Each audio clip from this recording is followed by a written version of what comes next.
Welcome to Sunsplash to South America, Argentina.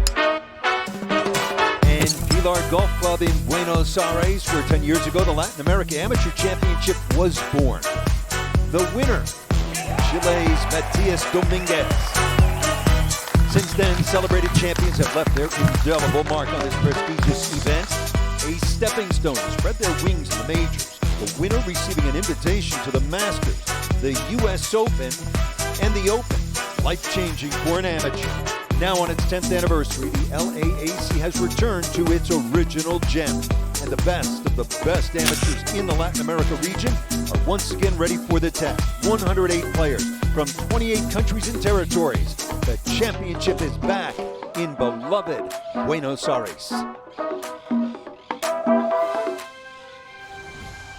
The Masters Tournament, in partnership with the RNA and USGA, proudly present the 2025 Latin America Amateur Championship. So good to be back in Argentina, about 40 miles north of the capital city of Buenos Aires. Country with rich golf history.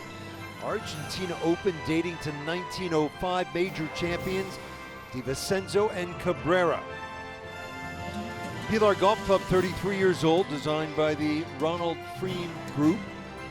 It's a par of 72 at 7,336 yards. First of 4 rounds. Rich Lerner joined by two-time US Open champion Andy North.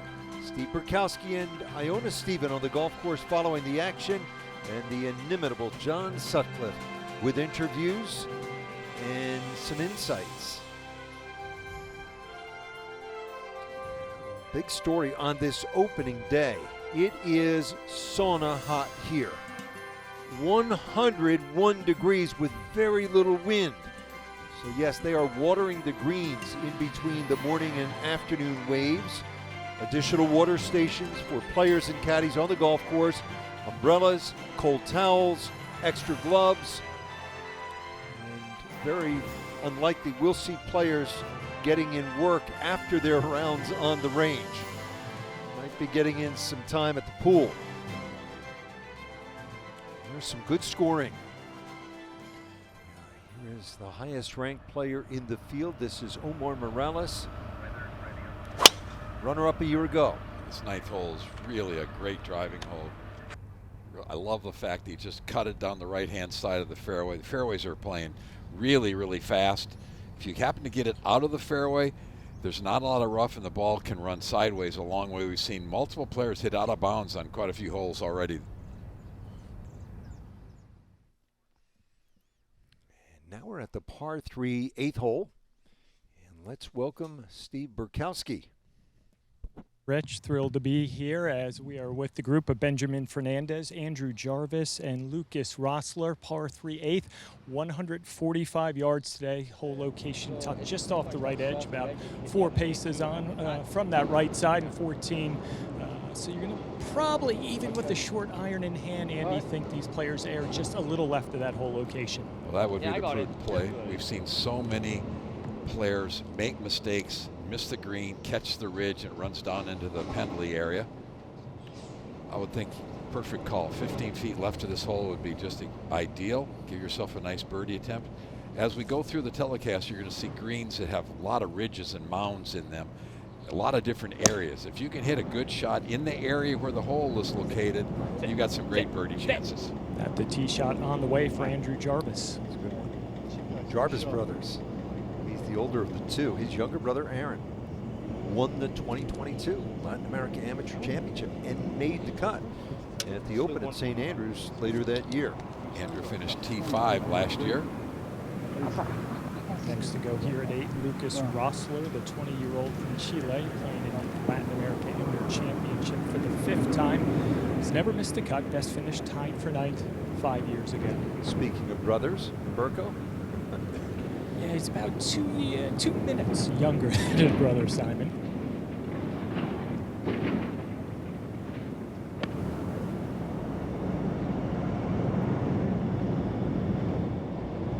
As we thought, left of that hole location safe. And Once you miss one of these little areas you're trying to get into the ball, usually it can be running away from the hole, and you have some very difficult putting up over ridges to get it near the hole. Here we go. Brothers Jarvis, brothers Rossler. We talked to the Jarvis brothers a little bit yesterday, Rich, and they just come off of 9 holes, and one of them was very proud he won $10 from the other one. Dad Robbins here. I mean, Simon and Lucas, flip a coin. You couldn't tell the difference. That's identical. Now Fernandez ready to go at 8. Fresh off his victory at the South America Amateur Championship. So he comes in with some form. And got off to a great start, Rich, birdieing the first 3 holes today.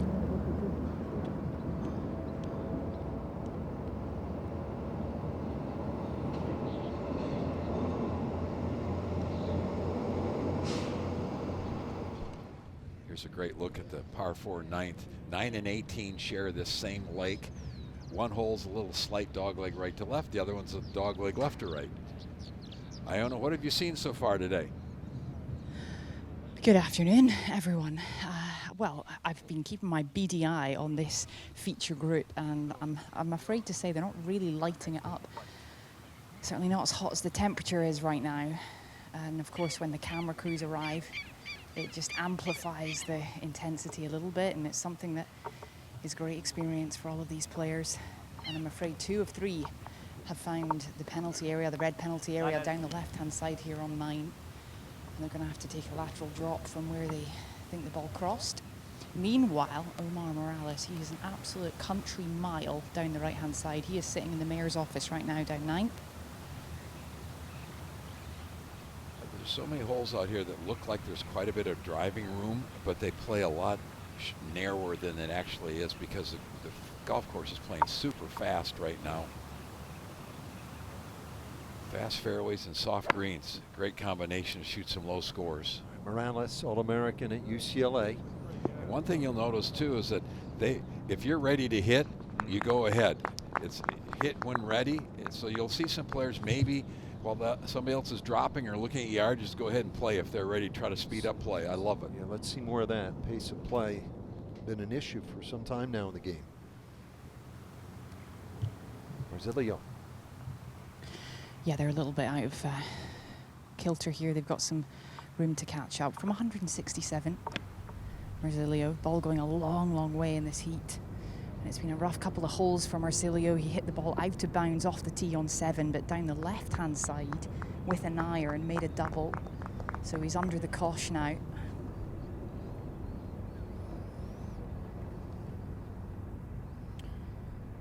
Iona mentioned it, so here are the 2 featured groups we are going to be bringing you today. These are young men who've made an imprint on golf in this region and in some cases in the United States. Vicente Marsilio just recently finishing up at Texas Tech, and we mentioned Morales at UCLA. Benjamin Fernandez off that recent win, a big one here in South America. And then the young man from Chile along with Andrew Jarvis. And by the way, Andrew's brother, we mentioned Aaron Jarvis, past winner, shot 70 today. Javier.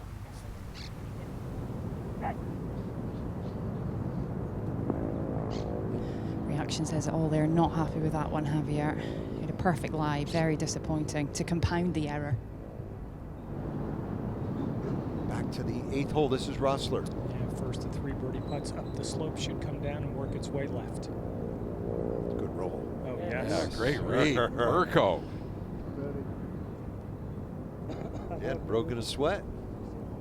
Or he's completely wet. One of the 2. Or in the middle. Good start. How impressive is it, Burko? It's hot.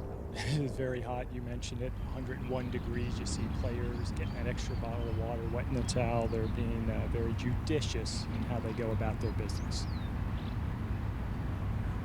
Vasquez Colina. And he is the hottest player on the golf course. He is at 5 under par. From Mexico. He started on the backside, so he has it going. Back to the 8th hole. This is Benjamin Fernandez looking for his 4th birdie of this front side. We touched on the 3 straight out of the gate, hit it out of bounds at the 5th, so made double bogey, currently 1 under. Don't see a whole lot in this putt, Andy. No, if you get it in these little areas where the holes are located, there's not a lot of break on most of these putts inside of 10 or 12 feet. You've got a great chance with good iron play to make a lot of birdies. Chance. Hello there. Check the size of this hole. Yeah. This is a guy who, in that South American Amateur Championship in Chile last weekend, shot bogey-free 66 final round birdies at 15, 17, and 18. He came up large, and he won in a playoff.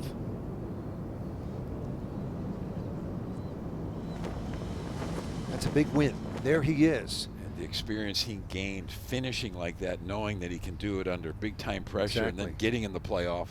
Well done. In 2024, he won the Brazilian Amateur. Burkle will have a little bit more on his experience playing college golf in the United States, as suddenly popped up on the Division I radar. Back to the 8th, and here's Andrew Jarvis. Looking to make it 3 in a row for this group. Downhill, should move a touch right. Just a little bit extra speed. That thing almost goes in. Wow. But I think what's very interesting, this golf course, every single green looks like 4 or 5 little greens kind of tied together with ridges. If you can get it in the area, as we saw Morales hit his shot in there, he landed in that little area. It's going to stay close to the hole. And with the green soft, you can be really aggressive. Javier, this for par at the 9th. Yeah, he's not left himself an easy one here. It's going to go up and down like it's on a roller coaster from left to right. Very quick in this portion.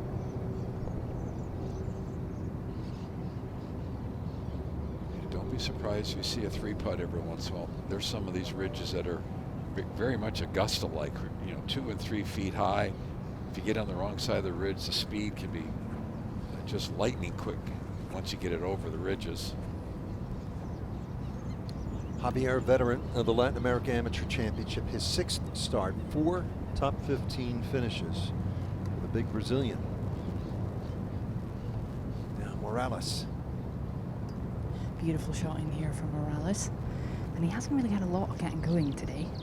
With the putter, he had a 3-putt on 6, so birdie just a couple holes ago. This would be a good one to grab. It will move a little from the right off that hillock. Great look at this. I don't think there should be too much in it. Oh, it bounced, and once it bounced, it went sideways. It's been really impressive looking at this golf course 10 years after our first trip here. It's really improved, turned it into a terrific golf course. There's some great bunkering, tough greens. I think a fun member golf course. Marcilio, don't want to say round 1 it's a must make, but he could use it and doesn't get it. Just a disastrous opening 9 for one of the home favorites. He'll have to regroup. Give you a look now at some of the highlights from the opening round of the 10th playing of the Latin America Amateur Championship. Always a great honor for someone from the home country hitting that opening tee shot, and this morning it was Argentina's Ramiro Acevedo. Argentina has 11 players representing the country. To be picked out of that 11 is pretty darn special. Talk about pressure. Nice gathering around that first tee. So that was the opener, and here finishing it off. This for a round of 69. Great start for Acevedo. Temperatures this morning much more palatable. I would think the scoring might be a little bit higher in the afternoon just because of the temperature change. Speaking of Argentina, another good performance. Franco Ricciardelli. Here he is for birdie at the 12th.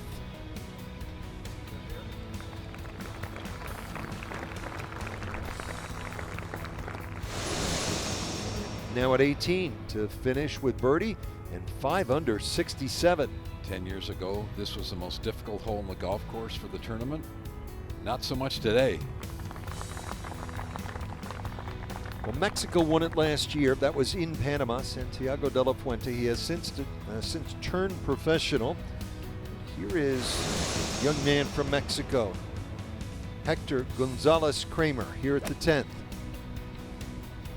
He got off to a beautiful start. What a shot. Landed in those small little areas. It's going to end up close to the hole, and normally you're going to have putts basically back up the hill, but it's very makeable. Round of 70. Guilherme Greenberg from Brazil. This is a sister Lauren on the bag as caddy this week. She's a sergeant in the Brazilian Navy. What a shot. Almost. Love it. Hole in it. Tough par 3. He too shoots 270. This was quite a story here. Our old pal, Geronimo Esteve from Puerto Rico, 43 years old. That is a birdie at 18. He made 7 birdies today and a hole-in-one with 2 double bogeys for that round of 68. And Geronimo is going to join us in the booth in just a little bit. What a day. So He had a great chance to win last year. we've never had a champion over the age of 23.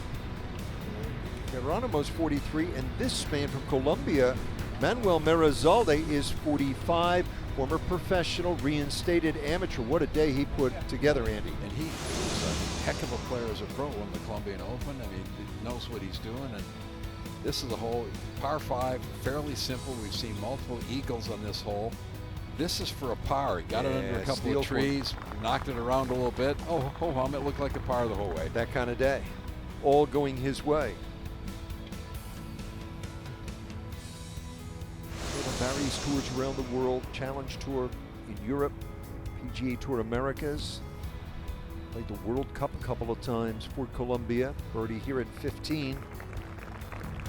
He was a terrific amateur and then turned pro and has played exceptionally well since he got his amateur status back. He's had a very interesting career.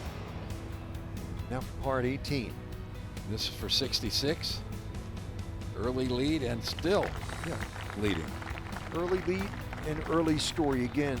Mid-40s, youngest champion Paul Chaplet was 16 back in 2016. And Alvaro Ortiz of Mexico was 23 when he won at Casa de Campo in 2019. So T29 in his only other appearance in the Latin America Amateur Championship. It was really interesting. He finished semifinals in the US Amateur in 2001. Needed to get to the finals to get to the Masters.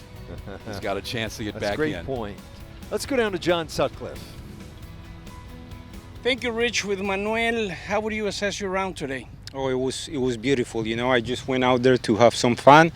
I started with 3 birdies on my first 4 holes, and from there on, I was able to keep it high with the putter. So that was the key today. I was following, te estaba siguiendo en el short, en el juego corto. That was key for you, 13, 14, some up and downs. Sí, ahí tuvimos unos pequeños contratiempos.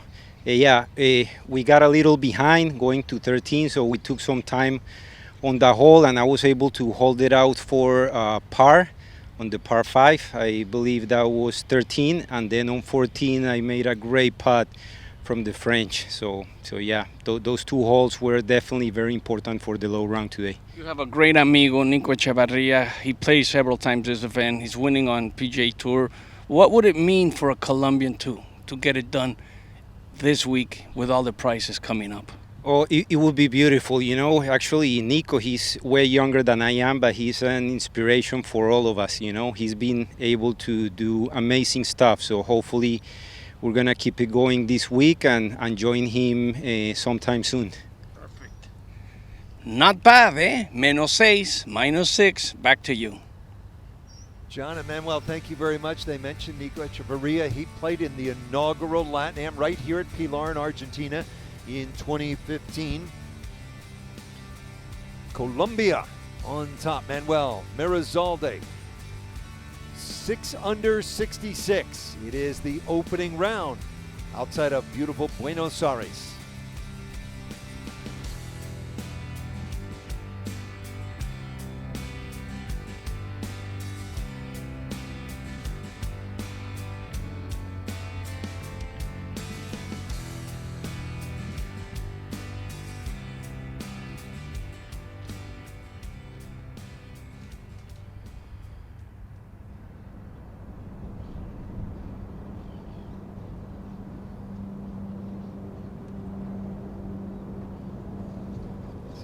There's his second shot after an absolute monster drive.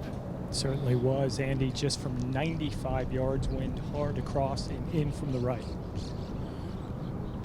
We're seeing this golf course playing really fast, and with a combination of softer greens, you're going to see a lot of birdies. Now over to the 10th hole. Morales going with iron. I like this play. This is a awkward par 5. It's about 290 yards to go straight that gets into the water. If you can pump it down here in the 280 range, you still can reach this green in 2, but it's a very awkward tee shot. If you hit driver here, you're bringing the water into play big time. As we look at our clubhouse, great practice facility. Let's go. This place has really grown up in the 10 years that we've been gone. New hotel, apartments around the 18th green and the 9th green. Would be a pretty nice place to come and hang out for a week or so, play some golf, have some good food. Here's a look down at the par 3 11th. Very, very difficult hole.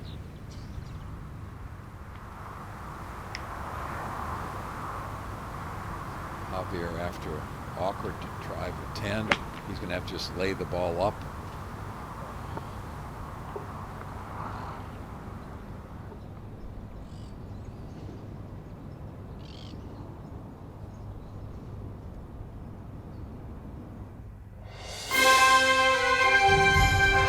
The Latin America Amateur Championship is brought to you by Bank of America.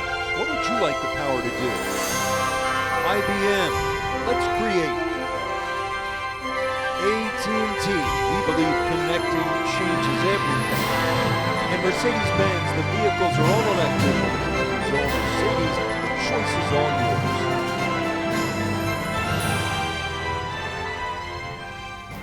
He is a scorching out there, and so too this man, Vasquez Colina. After a terrific tee shot, just a nice sand wedge, and oh man, just decelerated. Maybe trying to be a little careful. Another man from Mexico here at number 10, Omar Morales. Going with that long iron again. Can he reach this green? That's 2 pretty big pokes to get a greenside bunker with a couple of driving irons or 2 irons. But love the slow-mo of any shot.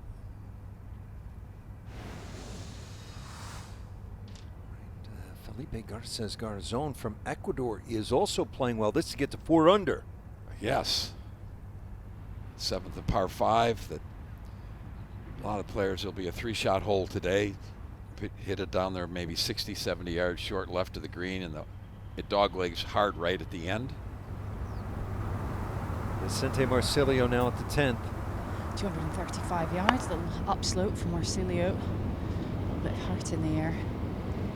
He can get home here. He's going to have to do something. Oh, what a great shot, Iona. That's going to be very makeable eagle. That is more like it, Andy. He needs that one, get some momentum in the back 9. You know, kind of a small, get back to even par. Vasquez Colina now at the 3rd. Got a nice recovery. That will Excellent. Don't compound the error. Yep, you can hit some poor shots and just make sure the next one's a good one. And now we're live at the 9th. This is Lucas Rossler for birdie after a wonderful approach from 126. Be a bogey-free 33 outward 9. Rich, if you can get it to go. Saw this putt go hard left.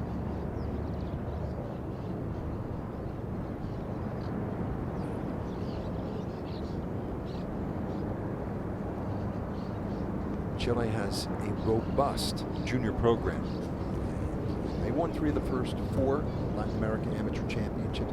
Bit of a surprise, Argentina has the deepest golf history in the region. That they might break quickly when this championship began.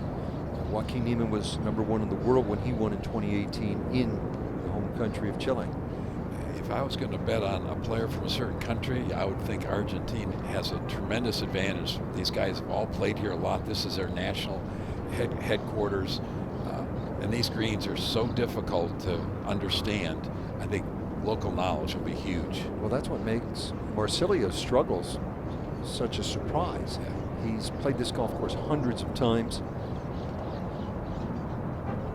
Sometimes, though, when you have the elevated expectations, you have the friends and family watching. I believe there's a come up guy in short. 1997 that won the Masters shooting 40 on the front nine. So I'm not counting him out yet. So we are outside of Buenos Aires. We are on the eastern side of Argentina. You go straight west, you get to some nice wine country, Mendoza. Chile to the west, South Atlantic Ocean to the east. You've got Brazil, Uruguay to the northeast, Bolivia and Paraguay to the north. So 3 players participated in all 10. Ortiz, Dilas, and Miguel Ordóñez from Panama. We've had 5 different countries. Argentina has won a couple now. Chile, we just mentioned. Mexico has won 2. Paul Chaplet came from Costa Rica, and Aaron Jarvis from the Cayman Islands. When Dominguez of Chile won the inaugural, he did it at 11 under par. And how about this? 16 of the top 17 finishers returning from a year ago. Only the champion De La Fuente has gone professional. And from Costa Rica, Alvaro Ortiz, the oldest. And Alvaro, who's become a good friend of all of ours, had a really tough day. Opened with 44, but brought it back in 34. So he's still grinding away. Now to Omar Morales. Third shot for Omar Morales. He's in the bunker just short left of the flag. And he's got a pretty good lie and a wicked short game, so I expect this one to be nice and close, but there is a bit of a plateau he has to navigate. He's going to have to try and land this just on the brow of it, and it should trickle down to the hole from there. So really demands some magic in the hands here. Oh no. I noticed driving around the golf course, the bunkering is very soft. The sand is quite soft, and you get some very awkward lies where the ball sort of settles down in. Absolutely, but you can also, if your ball doesn't roll back to the middle of the bunker or anywhere near the bunker, you can also get some kind of bear lies there as well. So it's a little bit pot luck really, and very difficult to judge. You feel a bit nervous when you go in there. Not quite sure what's underneath. We just saw a great shot of him hitting probably 5 inches behind that ball, trying to play a runner, and just got too much sand.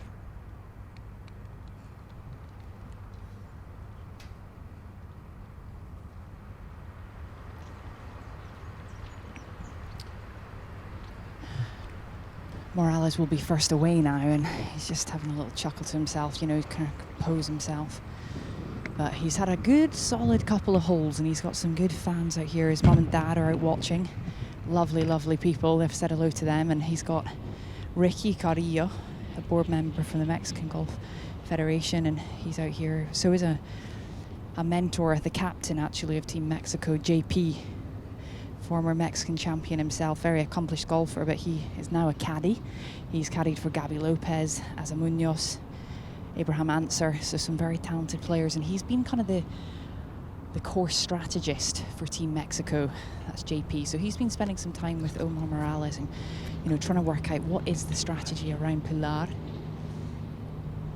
And of course there is a lot of pressure on these young shoulders. Just 21 years old, Omar Morales, and one of 8 Mexicans in the field, and it's always hard to be the favorite, but he's got to play the event, not the occasion. Par 5s are going to be critical this week for these top players with the length to reach them in 2. Get a good idea of what this putt's going to do. It's going to go up the ridge, and it's going to come sideways down the ridge. There's so many holes like this out here that you're putting away from the hole a good portion of the time. That was really, really well judged. But you're disappointed when you're a player that can reach the green in 2 and you walk off with a par. He's now played the 3 par 5s he's played so far in even par.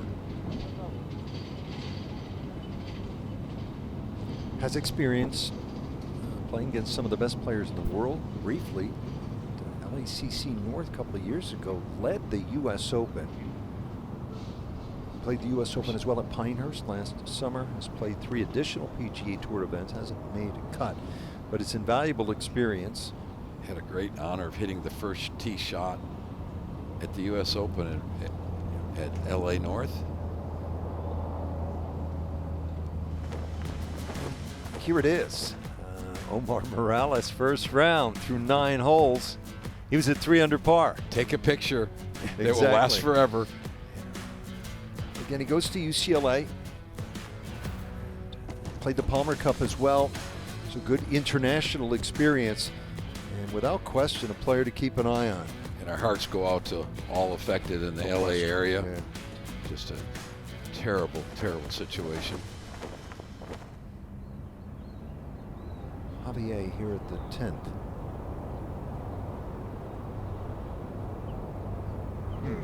What a difference in those 2 putts. Morales probably only 6 feet or so further away, more to the right. His putt broke 15 feet, that putt broke 15 inches maybe.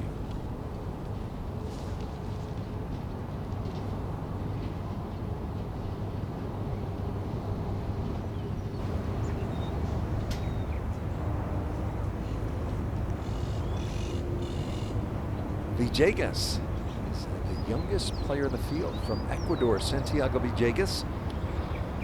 15 years old.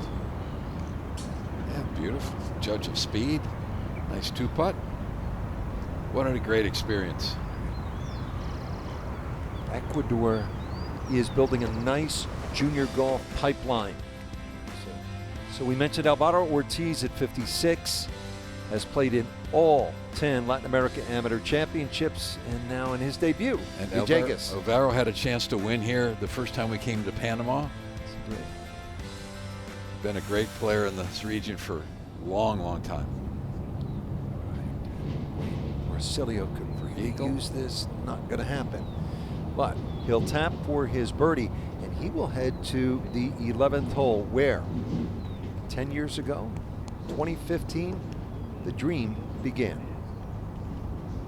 The Obelisco in Buenos Aires. This photo op for players in the Latin America Amateur Championship of one of Argentina's most famous monuments served as a reminder as to just how deep history runs in this country and how big the opportunity before them is, especially for one of the home favorites.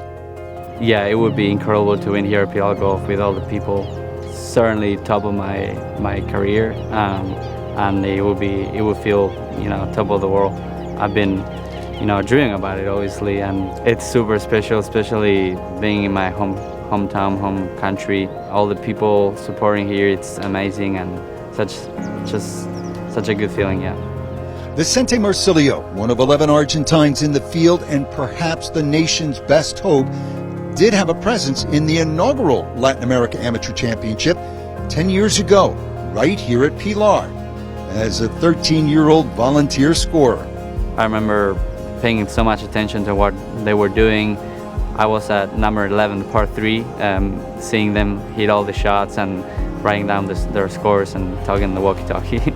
And I remember seeing all those guys and being like, wow, I wanna be in that position. I wanna play like them. And then you look forward, and Tosti, Dominguez, Niemann, Muñoz, all of those guys that are super big in our region. They're all playing in the big tours, and yeah, it's just reassuring that playing this tournament makes me feel like, okay, I'm certainly gonna have a chance in the tours if I keep doing the right things and working like these guys.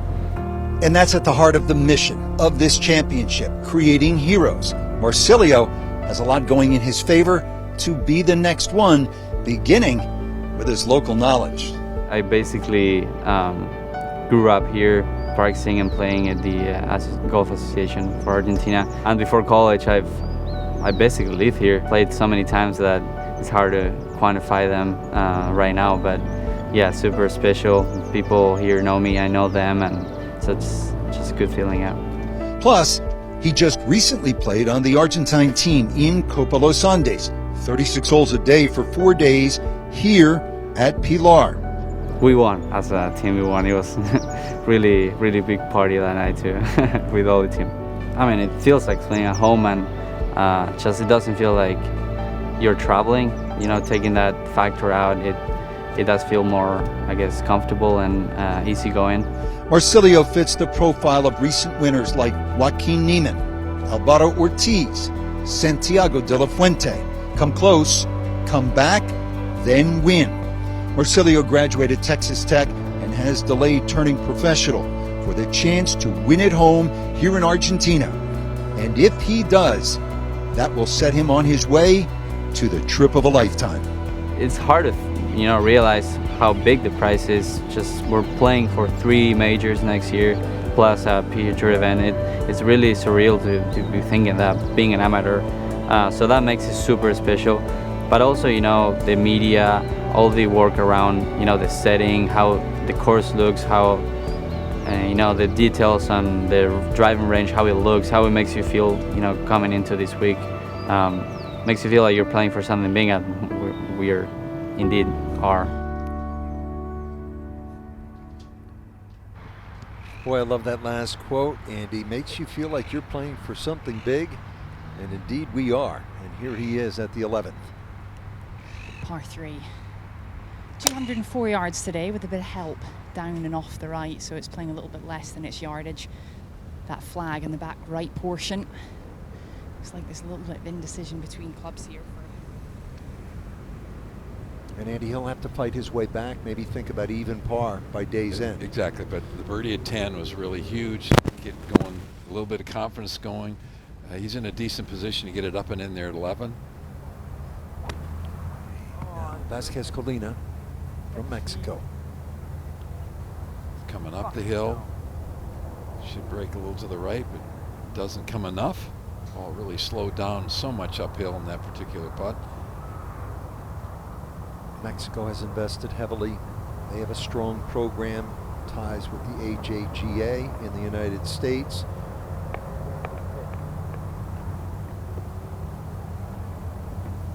De La Fuente from Mexico winning last year in Panama. Alvaro Ortiz in 2019. Casa de Campo, sensational final round. And Ortiz now competing on the Corn Ferry Tour.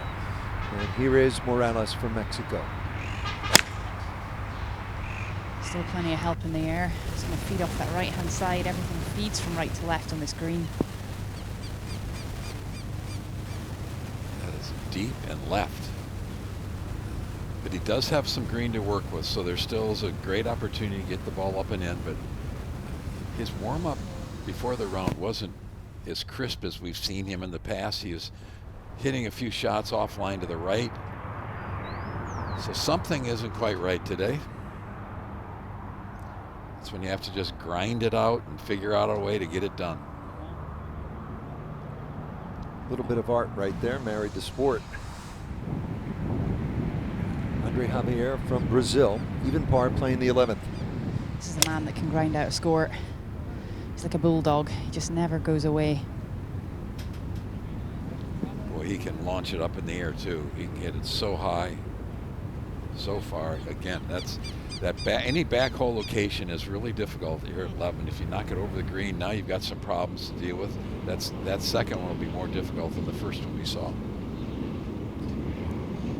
Day at the beach, Burko there at number 10. Yeah, Andy talked about the par 5s, how critical is it to play them so well to have success around here. This group, a bit of a struggle as they made the turn. Benjamin Fernandez took driver off the tee, a club many players thought they wouldn't hit as it runs out into the water at about 310. He drove it through the fairway into the penalty area, played his third. He's just short of the green. Andrew Jarvis, Lucas Rossler, position A off the tee. They both went for the green into from the neighborhood of about 275 yards. They both hit it into the penalty area right, so they're now trying to determine where they will play their next shots, and it will be the 4th for both Jarvis and Rossler. You know, Burko, I think the 10th hole is a great opportunity to hit iron off the tee or a hybrid or something, and then there's a nice area short of this green. If you can't reach it in 2, it's not that big a deal, but put it down there short of the green and you've got 60 yards or so. If you do that 4 days, you're probably going to make 2 birdies, maybe 1 at the worst case, and get out of this hole. You can't afford to make bogeys and doubles on these par 5s. And while we wait, take you up to the 11th and Morales. From the back of the green. beautifully clipped. Beautiful play. Anytime you give a good player plenty of green to work with, they're going to do that 90% of the time. That was well done. Here's a great look at the club coming into the ball. Club, ball, ground all together at the same time. Use the bounce of the club. If you can learn that as an amateur, you can really improve your pitching and chipping. Javier. Similar kind of shot, really. Another beautiful strike. Just run on, though. He's got a little bit of work left, but still a good play from there. Basically putting back up the hill. This is a guy who won the Argentine Stroke Play Championship in 2024. And right now, it is Colombia running out front. Manuel Merazalde with 6 under 66. You see Geronimo Esteve of Puerto Rico, 4 under 68. He'll join us in the booth as we move along this afternoon here, day one, outside Buenos Aires.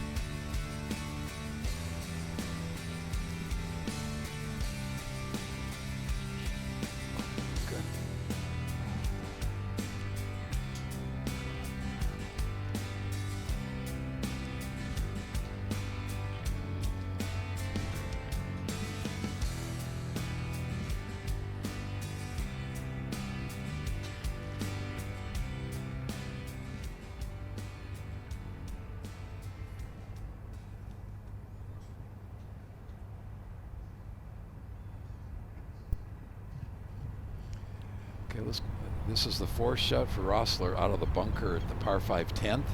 From 66 yards, Andy. Such a difficult shot. There's a good chance you could hit it heavy, or if you're trying to pick it, you've got to hit it so low there's a good chance it's going 20 or 25 feet by the hole. Garçon on the 8th for birdie. He's from Ecuador. What a wonderful start he's had. That was for his 5th birdie in 8 holes. A little bit surprised, but to get to a great start like that is so important in these weeks. It's hard to keep fighting back, particularly when temperatures are over 100 degrees. You're just trying to figure out a way to get through the day in one. No, Javier trying to roll this 5-footer in to save par. Yeah, beautiful stroke. Good rhythm in a stroke. Good read. That still broke 3 inches out of the hole. Well done. Good up and in on a tough par 3.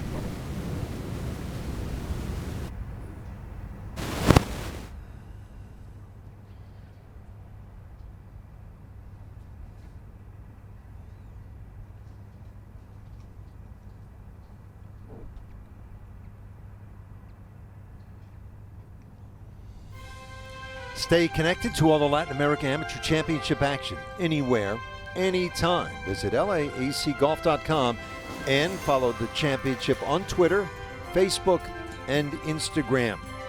Tons of great content, a whole dedicated team here.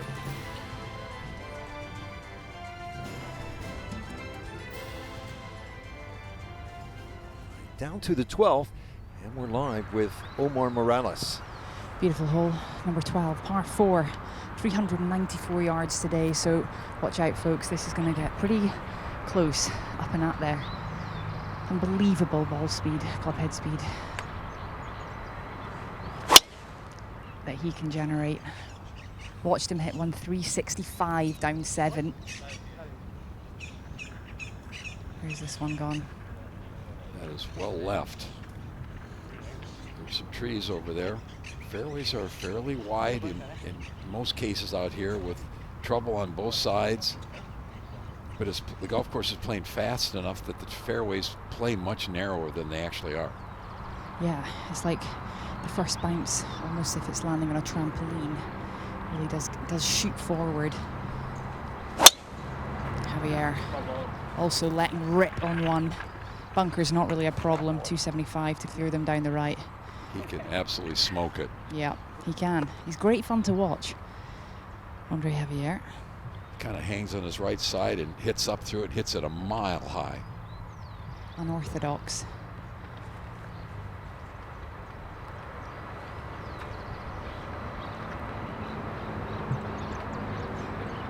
is last to go, and he's just settling himself the last couple of holes, which is good to see.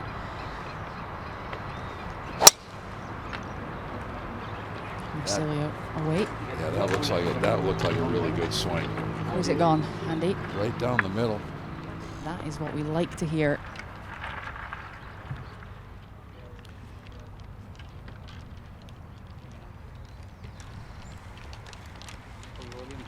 Let's take a look at this par 4 12. Really a nice driving here. Gives you a lot of options. If you're not a super long player, you can lay up and still have 150 or so yards. You've got to stay out of those bunkers. Some of these fairway bunkers are very, very deep, particularly that one on the right side. You'll see some drives here down 60, 70 yards from the green. Biggest key here is hole locations on this golf course. This is a tough one on that back right-hand corner. You miss 15 feet any direction back there, it's going to run off the edges of the green. If you can be locked in with a sand wedge, you're going to have an 8 or 10 footer or better for birdie there. But it's a beautiful short par 4.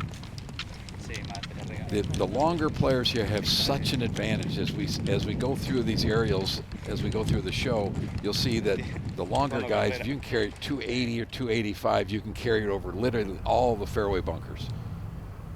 Now at number 5, this is Rodrigo Vasquez Colina. The 5th hole is a good par 4, really a good par 4.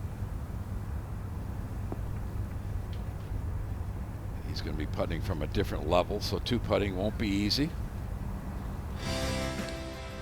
Well, stay with us, because when we come back, we'll be joined by Geronimo Esteve. He had, to say the least, quite a day. Wait until you hear about it. One of our favorites, been at it a long time. You're going to enjoy it. Geronimo Esteve is with us when we come back.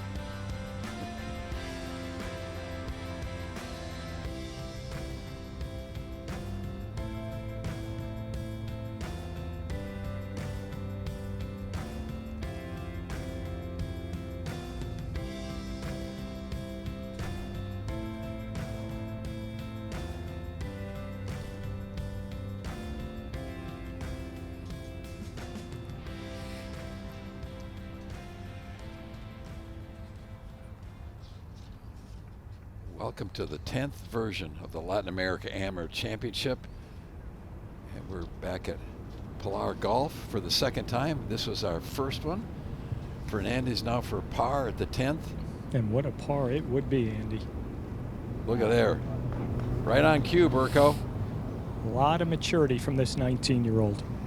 And what he accomplished last week, winning the South American Amateur in a playoff with 3 birdies the last 4 holes to get there, really has given him a lot of confidence.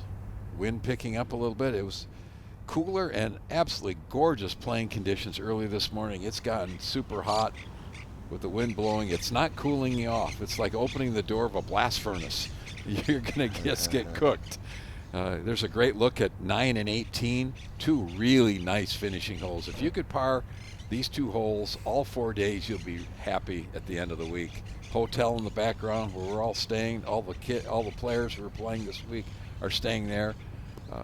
Great job by the Masters Tournament, the RNA, and the USGA for not only putting this event together, but taking care of the players in such a first-class way. It's a beautiful, beautiful opportunity.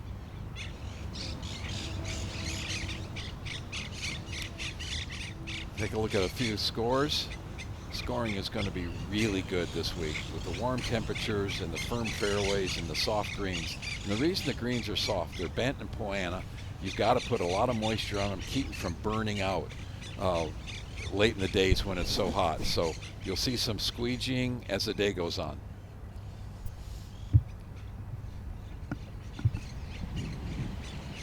Twelfth hole, this is Vicente Marsilio.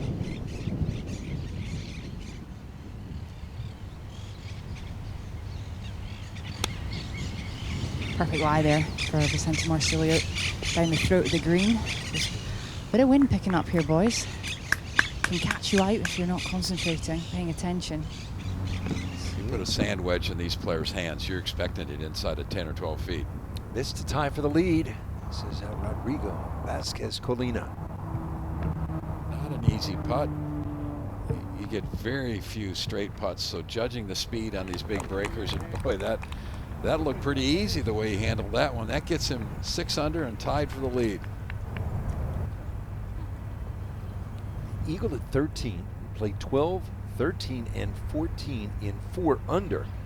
Now he is 6 deep and tied with Manuel Marizalde, round 1 here at Pilar. Javier. Similar angle as Marcilio. Wind off the right, needs to be a bit careful of that. Nice action from the Brazilian. Now Morales. Morales from a totally different angle. He's got to navigate this ridge on the left, short left of this green. If he lands it short left, it should feed in. Got away with one. There's quite a few trees just left of where he was, so got away with it, took advantage. What a shot. Omar Morales. Told you about the wild day from Geronimo Esteve of Puerto Rico. So he begins, you know, you see the 6 there. Battle back a little bit, then another 6. Not a great day. And then the ace at the par 3 6, followed by the birdie. And off he went to the races. So 7 birdies and the hole-in-one today with 3 6s on the card. And it is a round of 68. Kind enough to join us, Hiro. Great to see you. Great to see you guys. Thanks All for having right. me. So how do you account for those numbers and that kind of craziness? It was a tough start. I hadn't played a tournament in a while. I was a little jittery, a couple bad breaks, and I made a terrible bogey there on that double on that 5th hole. Just didn't hit a bad shot and made double. And my caddy, actually, he did a great job. He goes, look, Hiro, you have to believe your game's awesome. There's a lot of golf left, man. We'll get it back. And I had practiced that shot. It was 210 on the ground, playing like 215 with the wind, and to get a 5-iron back there, I had to hit it really hard. So we decided to hit a little hold off 4 and just rolled the wind perfect, landed and rolled right in, man. It was it really calmed me down, to be honest with you. How many aces in your life? That's my 4th one, but the last one had been 2011, so I had been a little bit of a drought here. Yeah, but to make an ace with a 4-iron. Yeah. Actually, crazily, my last ace was also with a 4-iron. Did you go bananas when you made? I went a little crazy. I thought I had pulled my abs there for a second. The little abs I have, I thought I pulled them. But so often after that happens, that kind of messes your concentration. From that point on, you played great, other than one more little glitch on the back 9. But yeah, like I said, a lot of birdies. I was striking the ball really well. I had a couple opportunities early that I missed, and I got some bad breaks. You know, I hit a great drive, ended up in a big divot, you know, stuff like that. So when I made that ace, got it back to even, I knew I had some chances coming up. That this back 9 here, as you can see from these guys, is really scoreable. Yeah. If you can put it in the fairway with the soft greens, they're going to take advantage. Yeah, yeah. Javier, this for birdie at number 12, gets red figures. Good chance for this down the slope. Tickly little one. Frustration. It's going to hurt. Get on him when you play any golf with the youngster from Brazil. Yeah, I played with Andre in Casa de Campo. Great guy, one of the nicest guys in the field. I think you guys nailed it. He plays very naturally. You know, he plays with a lot of guts. I really enjoyed playing with him. You know, he hits it hard. He's a big boy. He can move it. He sort of reminds me of the Brazilian Shane Lowry. Good call. All right, now Marcilio. Just to get another one back, it's got to be slide hard right. Look at that. He's going the right direction again. Good fight back for Vicente Marcilio. It's like he's settled his nerves and he's kind of got himself back under control. You know, as an experienced player, and he's a young guy, but he's played really well in this event a bunch of times. He knows there's a lot of golf to be played. The conditions are such that you start making birdies, you might make 4 or 5 in a row at some points out here. How about this putt, Hiro? Yeah, it should be inside right. He left it in a perfect spot. Got very lucky with that drive. It should be pretty easy play.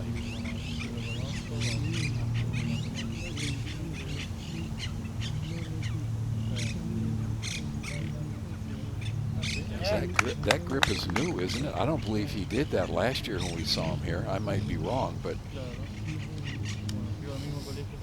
right into red figures, Omar Morales. Runner-up a year ago to his countryman, Santiago de la Fuente. number 11, Benjamin Fernandez. Par 3 11, 204, wind down off the right.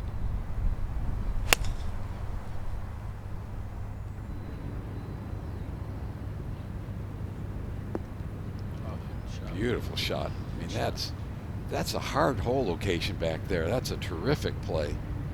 This young man's got a lot of confidence going right now.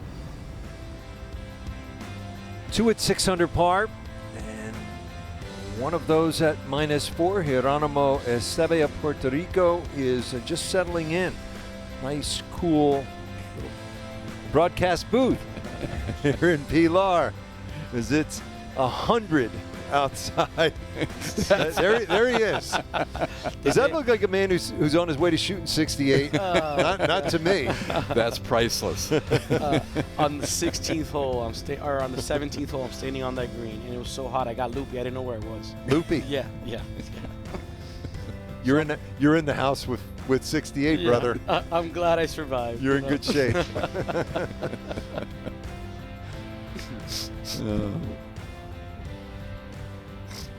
That's not a good look. It works.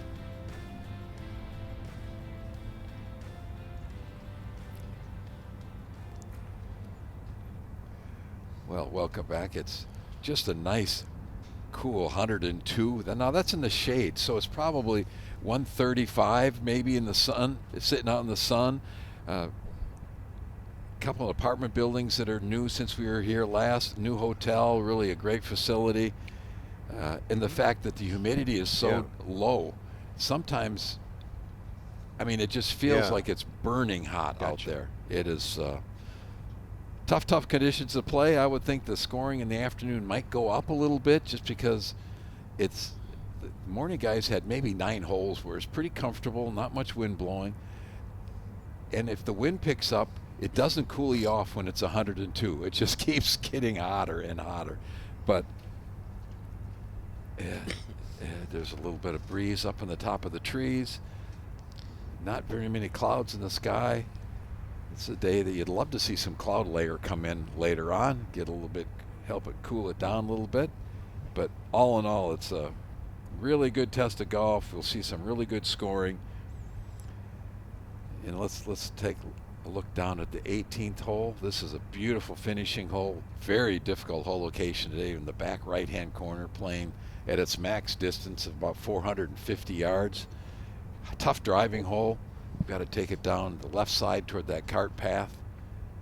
Hard to get it close back there. So anything on the middle of that green, 2-putting, getting a 4, going and cooling off afterwards will be really important. Not a lot of guys hitting balls after their rounds today.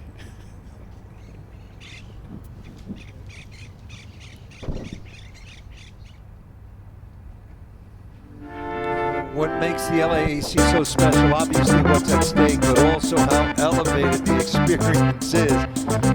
Last night, championship kicking off at the Argentina Polo Grounds. It was spectacular. Players and dignitaries from across the region enjoying all the culture, asado, meats on the charcoal fires. It was fire. It was that good. What polo is like, it's golf on a horse. It's trying to control a 1,000-pound animal. So 11 from Argentina, 8 from Colombia, including Manuel Mirazalde, a former professional who reinstated amateur, now tied for the lead. Vasquez Colina from Mexico, 1 of 8. He too is at 6 under. Here is the runner-up from a year ago, Morales from Mexico at 13, just into red figures. With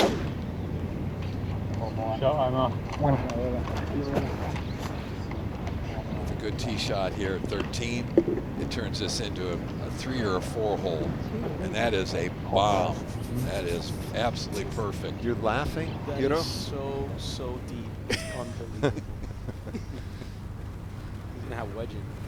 Yeah, now at 11, Fernandez for birdie to get to -3. Yeah, after that great tee shot.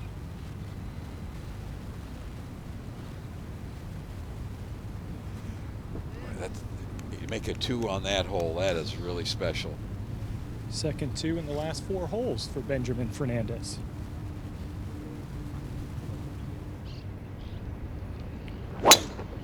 How about this 13th hole, Geronimo, as we watch Javier tee off? Yeah, the tee ball's so important because, you know, if you just hit a solid one in the fairway, you're going to get home in 2. So a little extra pressure off the tee ball, but it really is sets up nice wind off the left down. He really smashes. That's 30 or 40 behind where Morales hit it. Yeah. To watch, he kind of hangs back and just really launches it up in the air, gets maximum out of every one of these tee shots. I was really pleasantly surprised how straight he hit it watching him warm up. You know, you start hitting it that hard. Here's a look at the 13th. Very short par 5, shortest par 5 on the golf course. If you hit a good solid one, this is one of the narrower drives, so to get it in this fairway is important. If you hit it on the right, it can really run off. And there's out of bounds that comes into play on the right. If you drive it down in here, now you're setting up a lock birdie and really a great opportunity for eagle. How do you like the golf course, Geronimo? I think it's fantastic. I think the job Darren, the USGA, and the greenskeeper and his crew have done this week is incredible. The golf course is perfect. Fairways are firm and fast, and the greens are rolling beautifully. And you know, like like you guys were talking, bent grass in this heat, to keep it the way it is magical. What an improvement from 10 years ago. I mean, the course has grown. I think it's very typical of what's happened in this championship. Players are better, courses are better, sites are better. Vasquez Colino. In 2015, there were 8 players in the top 200 of the World Amateur Golf Rankings. Now there are 15. At number 10, this is Garces Garcon. Oh, that did break. We've seen the ball break hard across that hole. World Amateur Golf Ranking numbers triple when you go to the top 300 and top 500. And this young man just saw Garzon won the South American Amateur Championship in 2024. First from Ecuador as we bring in Iona. 3 very nice drives. One down the right-hand side, Marcelio, but he's lying okay. And the other 2 down the left-hand side, which has created a little bit of an angle to this flag. Looks like it is going to be Andre Javier to go first from around about 177 with a bit of help in the air. It's lying beautifully, as you're mentioning and alluding to, this course in fantastic condition. And when you do hit the fairway, the ball just sits up like a coconut, and it's so inviting. Just want to nip it off the top. And with that help and with this heat, if you get a wedge there, can't see the bottom of the flag from where he is. Gotta trust the number. Beautiful play. Another hole location is tucked 4-5 from the edge.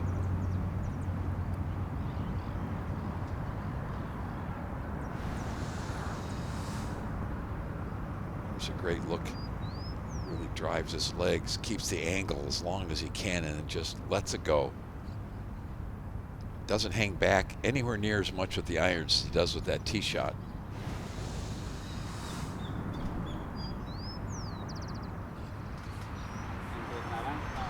Vicente Marcelio. He'll be next away from the right-hand side. Nothing in his way, really. From around 158 yards, ball sitting up nicely. Needs to be a little bit careful it doesn't come out too hot. That flag is tucked over on that right-hand side.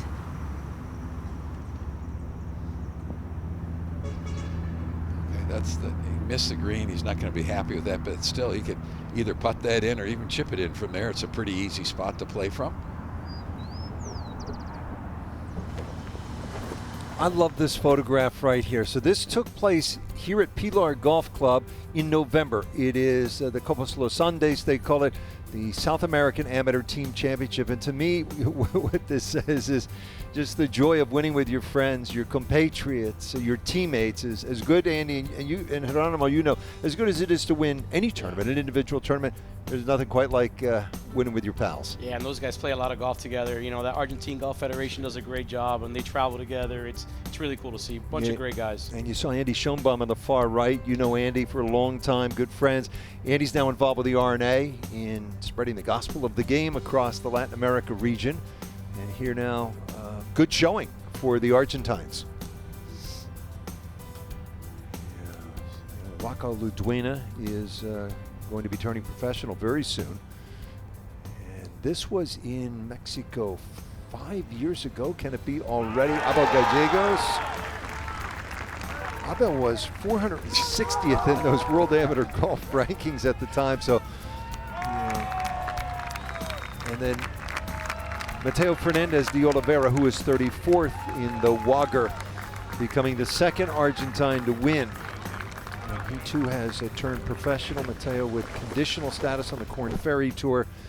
And Abel's playing PGA Tour Americas. Most of the past champions, other than Joaquin Niemann, are playing on some of the developmental tours around the world.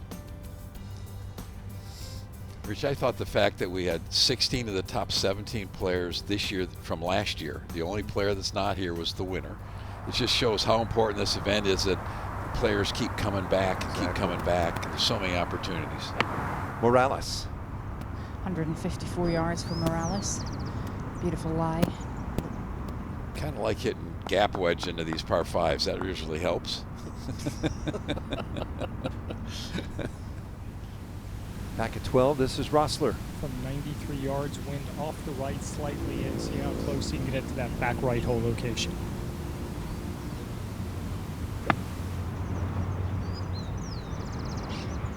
They're going to take advantage of this 12th hole today. It's a little bit of a bowl in the back portion of the green. With a good tee shot, you're hitting a sand wedge. We're going to see a ton of birdies there. It's a tiny area, but you have 70, 75 yards in, so you kind of take it on. And we've talked earlier about how narrow some of these little areas are, but if you get in those areas, you can make birdies. Yep. A lot of looks.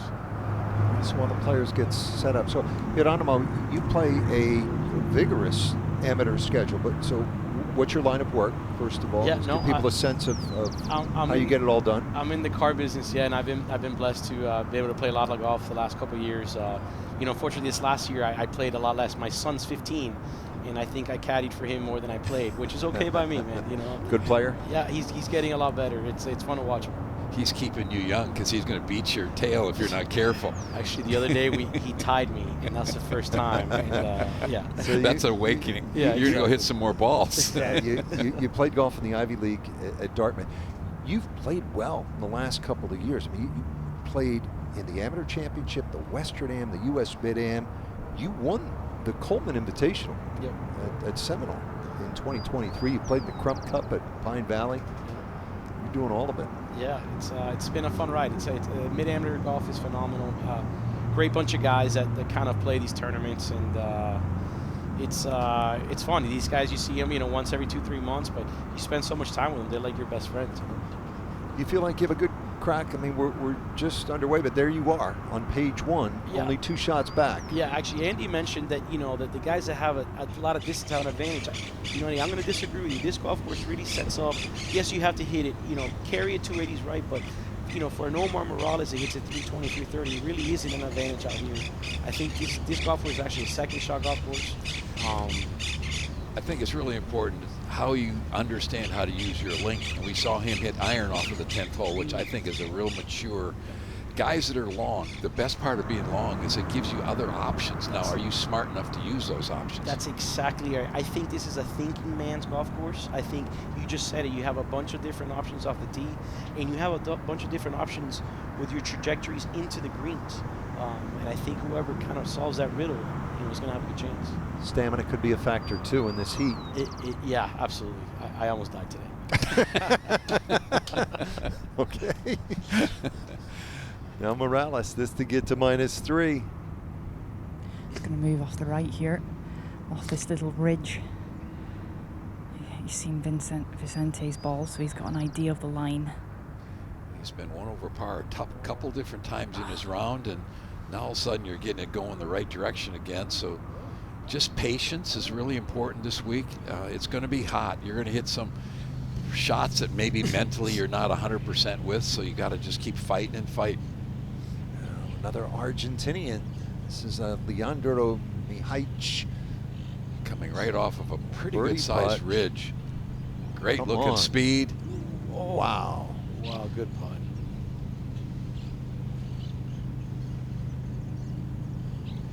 I don't believe I've seen a long pair of slacks today out of anybody. We just saw one in that group right there. Rossler, this to get to 2 under. Yeah, beautiful.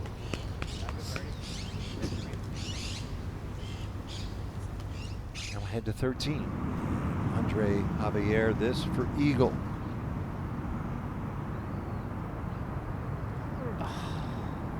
Hard to believe that doesn't go a little bit left.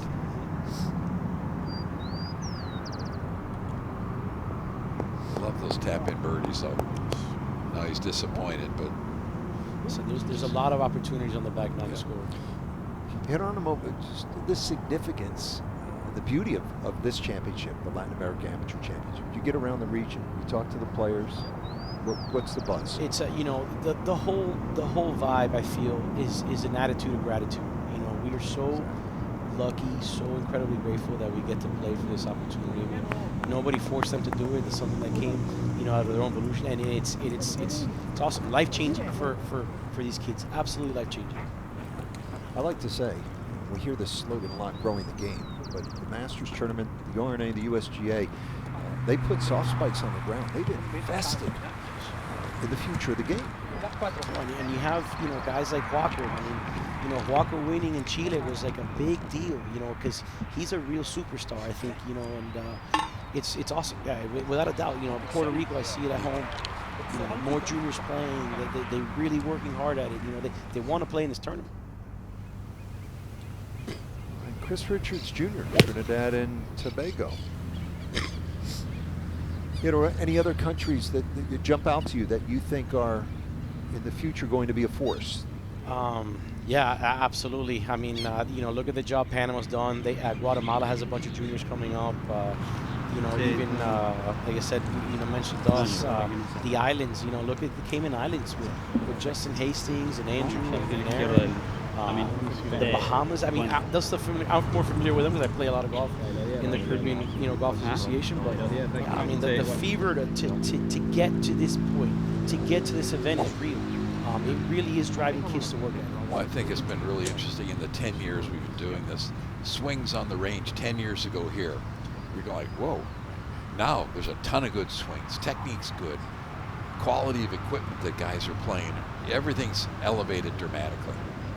Getting opportunities to play everywhere. And it's This is a good driving hole at 14. yes, it is. I'd like to take it down the left center. Great big tree guards the right side of this fairway.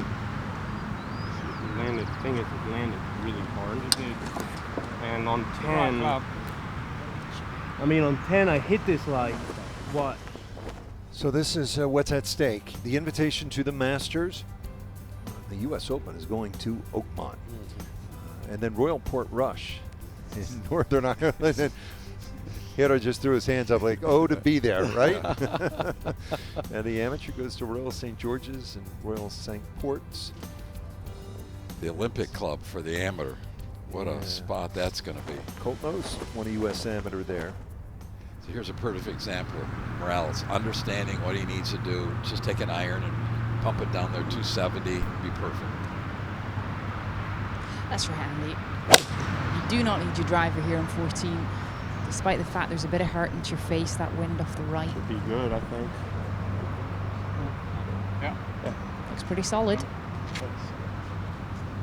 And with a good tee shot, this turns this into a birdie hole. Yes, without a doubt. A yeah. poor tee shot, you're struggling to make par, make bogeys a lot of times. Yeah, the trick to this hole off the tee is there's a tree on the left that if you don't get it past it, it's really going to block you off. So anything kind of on the right side or just past that tree, it turns to a birdie. Well, if you wanted to, you could lay up short right at the end of the fairway. You know, maybe hit 4-iron off this tee and still have probably an 8-iron.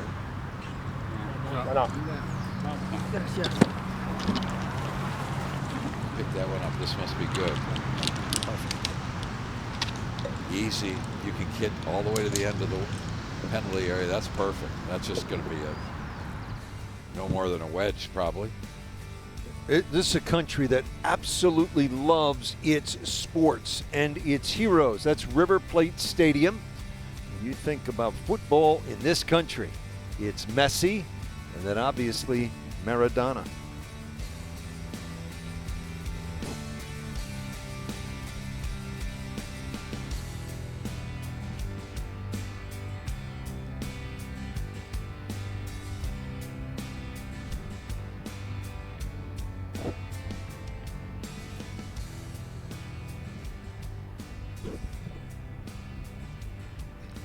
Let's take a look at the par 4 14th. This is a beautiful, well-conceived par 4. Puts a lot of pressure on you on the tee shot. You can take it out well to the right so that if you do hit it, you still can work it around the trees, or you take it all the way down here, very close to the penalty area. If you hit a good tee shot down at that end, it really turns this into a birdie hole, even though it's 446 yards. Today the hole's cut way in the back left-hand corner. Another one of those 4 or 5 paces from the edge. You've got to be, if you go a little bit too far left, you've got some problems, but you get some help from the slope back there, so you can be fairly aggressive. You want to get it on that upper level. Anything down shorter to the right becomes a very difficult putt.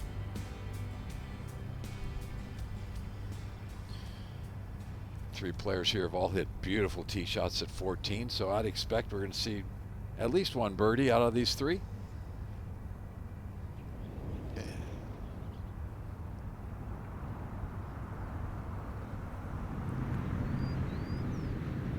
A lot of wet towels you'll see around players' necks. Try to hit and then go find some shade while your playing partners are hitting. Anytime it gets up over 100 degrees and it's just red hot sun out there, there's no clouds. It's like being an ant under a magnifying glass that you did as a kid. I'll tell you say that. This, for some reason, this green is one of the hottest parts on the golf course.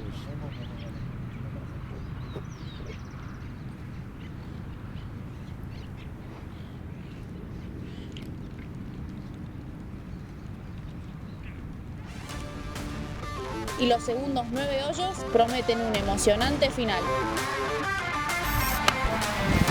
What a shot. Game on here in Panama. It's cutting a little too much. It is in the water, Cole. Look out. Get in. Go ahead. There we go. Yeah. How about that? And Hastings making a move. Stone Cold, he is tied for the lead yet again. Terrific play to get in there 6-7 feet from the hole for birdie. Well done. Nails. Just poured it in.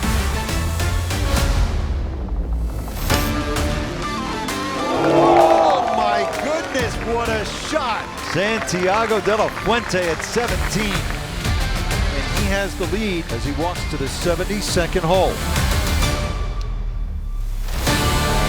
Beautiful shot. Great iron shots in the last 2 holes with all the pressure of the world on him.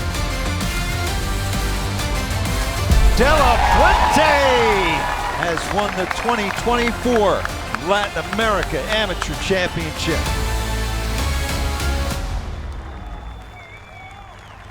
Fellas, I'll admit it, I just love to say Santiago de la Fuente joins this distinguished list of Latin America Amateur Champions. Andy, the quality of shot making down the stretch last year in Panama was exceptional. Absolutely. We've seen that in literally everyone. You go back to Joaquin Niemann shooting 63 on Sunday to win in his home country. He went through a stretch where he's like 8 under a 9-hole stretch in the middle of the round. Ortiz shot 66 to win at Casa de Campo. Fernandez de Oliveira shot a record score of 23 under in your home country of home territory of Puerto Rico. Here is the runner-up. Omar Morales has it to 2 under. Off the downslope, this is not an easy shot.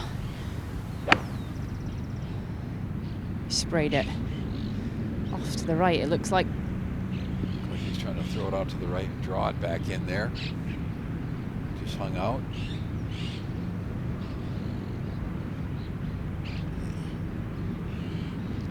Now the ball's sitting down a little bit over there on the right-hand side for Marsilio in the rough, but it's a nice angle to this flag, which is very close to the left edge. With the wedge. Stalling a bit in the wind. And that's going to be a tough 2-putt. There's not just one mound, there's 2 or 3 mounds. He's got to come up over and go sideways. 2-putt from there, you're going to be very happy. And it doesn't break right at the end like it looks like. It really kind of hangs left. Get it within 4 or 5 feet, there will be a pretty good putt. Yeah. Andrew's in a perfect spot here. Oh, it's just textbook. In the mayor's office, off the tee for Javier from 147, wind off the right. Brave man that can get it all the way back there. And that is the one place you do not want to miss it. He's going to have to land it on the down slope. If you land it in the fringe, or you have to throw it way up in the air and land it on the green, hopefully get it within 4 or 5 feet and save a par.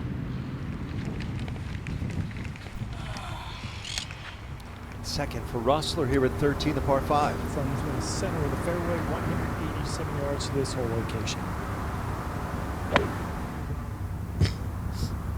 He's got a nice action. Back right hole location. Can he get it back, squeeze it back in there? Beautifully done, yes.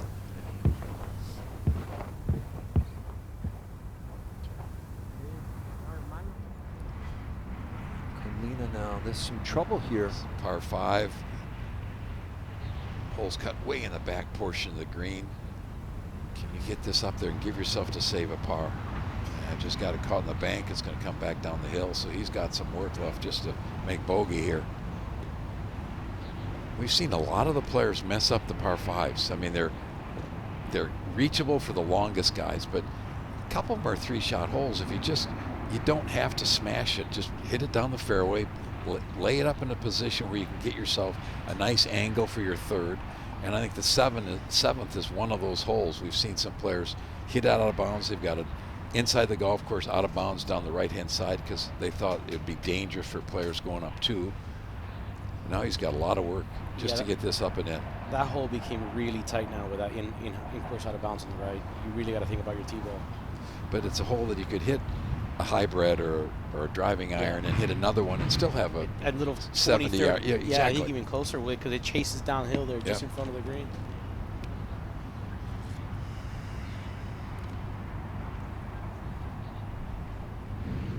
Now at the 14th. They're justifiably proud of the alumni success here at the Latin America Amateur Championship. You mentioned Joaquin Niemann, guy who played here at Pilar, the very first one. Really been playing great golf on the PGA Tour. Nico Echeverria, just runner-up. The Waialae won twice. Did you see the potential in Nico? Yeah, and he's such a good guy. You know, he's just always been a really, really pleasant kid. So it's guys that are easy to root for sure. You got a beautiful golf swing too, man. One name that didn't show up on that winners list, Toasty, that had a chance to win maybe the first 3. Yes. He could have won any of the first 3 and just for one reason or another something happened or somebody did something really good. He's had a nice career since. We were talking last night. Back to Colina. Could finish that thought, Hero. Yeah, we were talking last night that J.C. Deacon, the coach of Florida, says Toasty's the most gifted player he's ever coached. I've heard him say that. Oh. He can run a little hot once in a while. He's gotten better. He's gotten better, and that's why I think he's keeps improving. But when you're a player that does run hot, it's hard to calm it down. Throw some water on the fire once in a while. Vasquez Colina will fall out of that share of the lead with Manuel Elizalde with his troubles. Now we'll pick up with Vicente Marsilio. From way downtown, in front of the green here, Vicente Marsilio. This is going to test his mettle. A 2-putt he'd be very, very happy with. There's a nice little gallery around this 14th green. Plenty of support for the home lad. He's made a nice run here, Iona, to get it back to 1 over. You hate to give one away here with a 3-putt. Oh, absolutely. You've got to focus in now. This is going to swing from left to right mainly, but it's a little bit of a roller coaster, like being on a helter-skelter. It's down, then up, then down again. Very quick in the last third.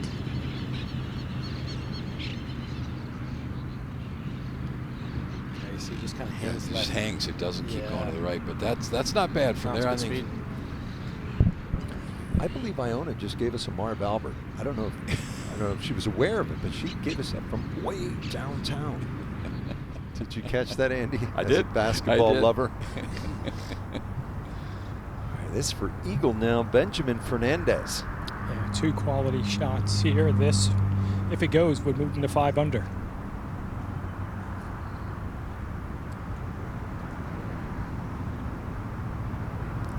Coming in here after winning last week, he's got to feel really good about his game, very comfortable. Ton of confidence, Andy, and he told me the victory freed him up this week, saying I wanted to play well to start the year. He's like, I've already done it. We'll see if we can keep on moving ahead this week. And Morales for birdie at 14. Bit of a swinger here for Morales. It's going to move from right to left, and it's slow in that final third. He needs to give it some gas. Get it up the slope. Not an easy one either.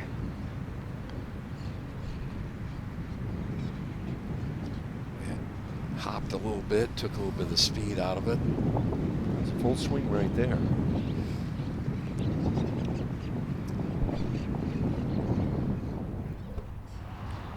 Back to Vasquez Colina of Mexico.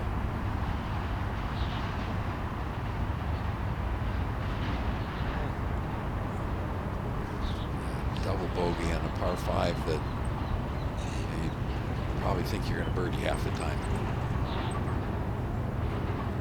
That's really disappointing. Things rolling along very smoothly. Still 4 under par. It's an eagle putt. Rossler. Trying to move to 4 under.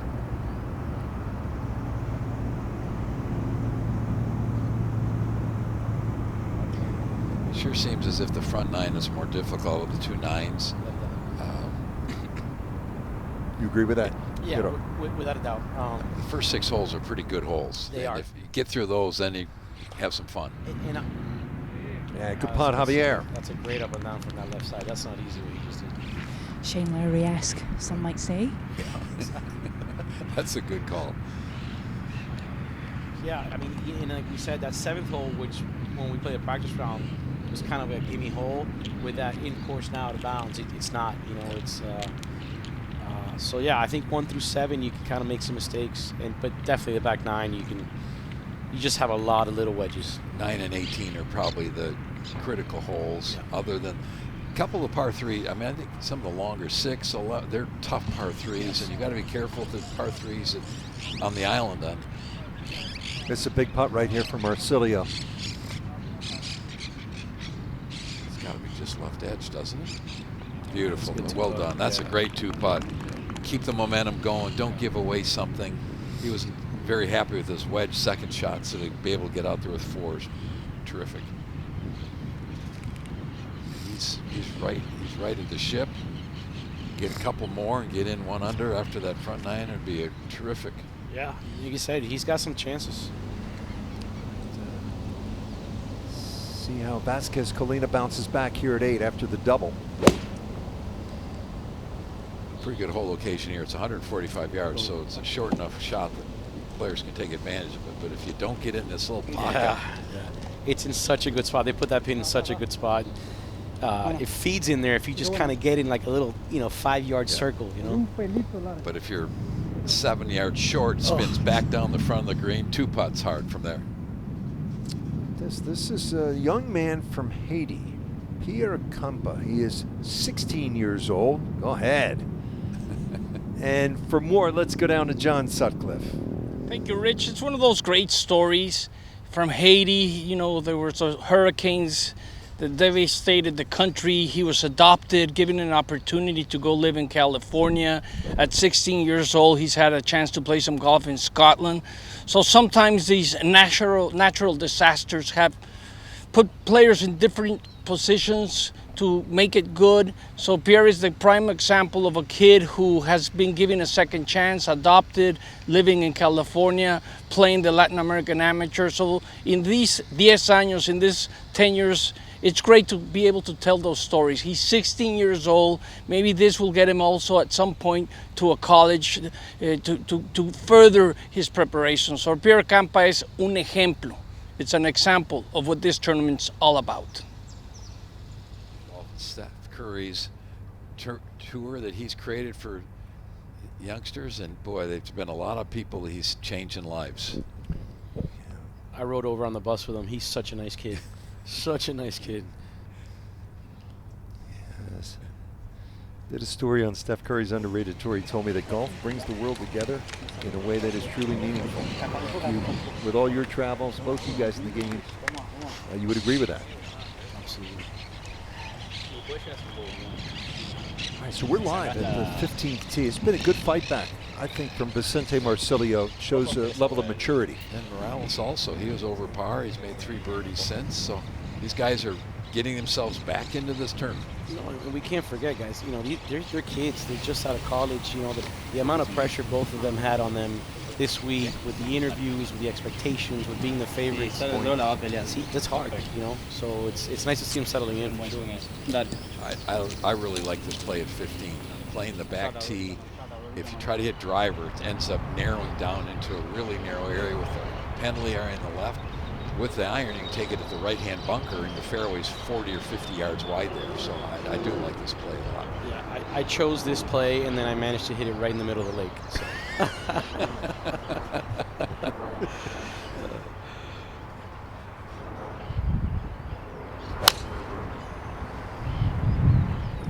That's perfect. I'm guessing you have not had many wilder rounds in your life than the one you played today. No, it was crazy. I was going to ask you, I was thinking of 3 6s in a round of golf, and she still shoots 68. That doesn't happen very often. The only thing you didn't have was a 2 on your card today. That's right. You had a 1, and 3, 4, 5, 6. I looked at the scoring in the middle of the round, and there was not a single birdie on that hole until literally half the field had gone through it. But yet there was an ace. That's pretty neat. Now Morales. Also with the iron, prudent play. The wind down off the left shoulder at the moment. Sets up to the ball very, very well, very square. Arms as close to his body as you can get him, which just helps create more speed. Yeah, I think you said it. Just looks so solid over the ball. You know, so strong. I mean, you look at the greatest players; they all do the right things. They all look good standing there. I mean, Tiger's setup was as good as any. Greg Norman's setup. I mean, these were great players that, when they stood up to hit it, you knew they were going to hit good shots. Now this is a little bit more dangerous. It's a good shot. I actually debated doing that. You know, if you take 3 wood, if you pull it, you can cover the water. But that's the danger right there. Well, and that looks like that could be right in the face of the bunker. That could be tough. It's a beautiful hole. Later in the week, they'll move the tee up and make it kind of quasi-drivable, trying to suck guys in to hit it at it. We've seen some problems in the past when that's happened. And here is the 15th. They'll use a couple of tees, the back tee and then one down there in the front. It really is a beautiful short par 4. It makes you think on the tee shot. You've got to hit a quality shot. If you lay it way back right, you've got a longer shot into the green, but it's the safest shot off the tee. If you take a little gamble off the tee, stick it down there, you're left with a wedge. So, and this green's got all kinds of humps and bumps and moguls all over it. But if you get in the right quadrant, you're going to make a birdie. You have a great chance for a birdie. It's definitely one of those tee balls you have to think about, you know, when you're warming up. You know, what shot am I going to hit here? Yeah. This would be a nice bounce back if he could make this birdie at the par 3/8. Vasquez Colina. Seen that putt break hard to the right, much more than the players have read. Almost every single player has missed it to the right. 29 years old, plays quite a bit Mexico in the mid-amateur ranks. And a bounce back from that double bogey, but still a good day. Currently, it is Manuel Mirazalde leading. It is the opening round of the 10th playing of the Latin America Amateur Championship.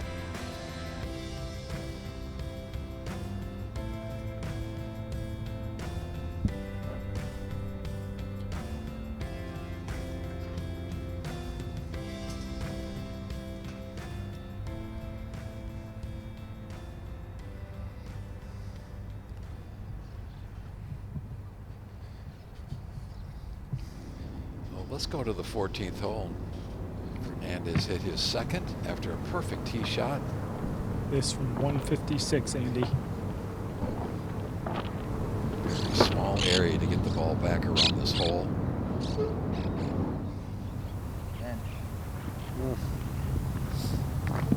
Just short of that ridge.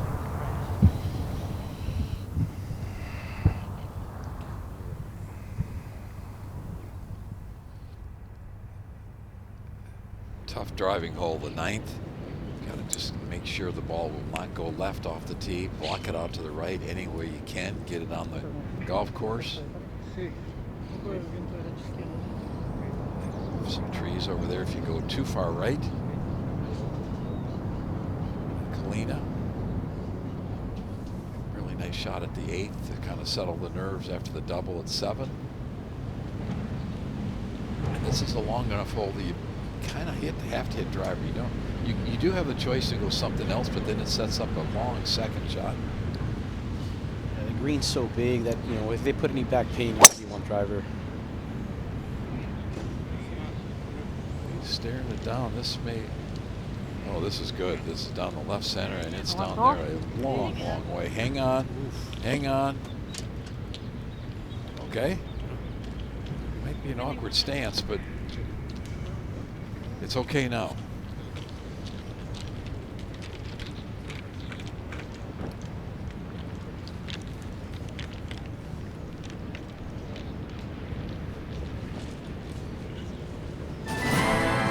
Masters Tournament RNA and the USGA announcing today that the 11th Latin America Amateur Championship will be played in Lima, Peru next year, beginning January 15th at Lima Golf Club. First time for Peru. Opened 1924, redesigned by Mackenzie and Ebert in 2018. The golf course is in the San Isidro district in southern Lima. It's parkland style, surrounded by the city's high-rise buildings. It has hosted the Copa Los Andes 7 times, and American Games, and last year the Women's Amateur Latin America. Martin Serkovich, president of the Peruvian Golf Association, and Michael DeBakey, president of the Lima Golf Club, on hand with the founding partners here in Argentina. You'll see the picture before the announcement. Really? I need to play well to get in. My ranking's taking a dive, so. I like your ranking to make a trip back up. I the love right the direction. Fact, really love the fact that they've announced going there. That was supposed to be our site in 2020 during COVID, which got canceled. So I think that's terrific that they're going to get the chance to host it there. Been to Argentina now twice. Casa de Campo is sort of an anchor site. Mexico, Puerto Rico was so well done. Tip our cap to Sidney Wolf, the Puerto Rican Golf Association. And Panama has done a great job as well. That was a big pull, but catching the back left corner of the green, another difficult 2-putt from there. Yeah, so that putt's going to swing right really hard. Have not been. Hope we get a chance to go next year, but I understand Lima is just a great city. Yeah, the food's supposed to be unreal.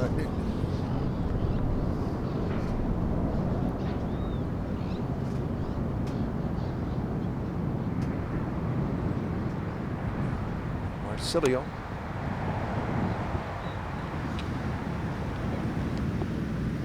Well, there you go. That's what you want to do there. Below the hole, just looking right at it. It's going to get back to even par here, maybe. Yes, an impressive comeback. So, Geronimo, you played in the very first, right here at Pilar. In all, you played in 9. Here are the 3 that have played in every one, all 10. Alvaro Ortiz, you know him. We all do. Miguel Ordonez was in the booth with us last year, did such a good job as you have this afternoon.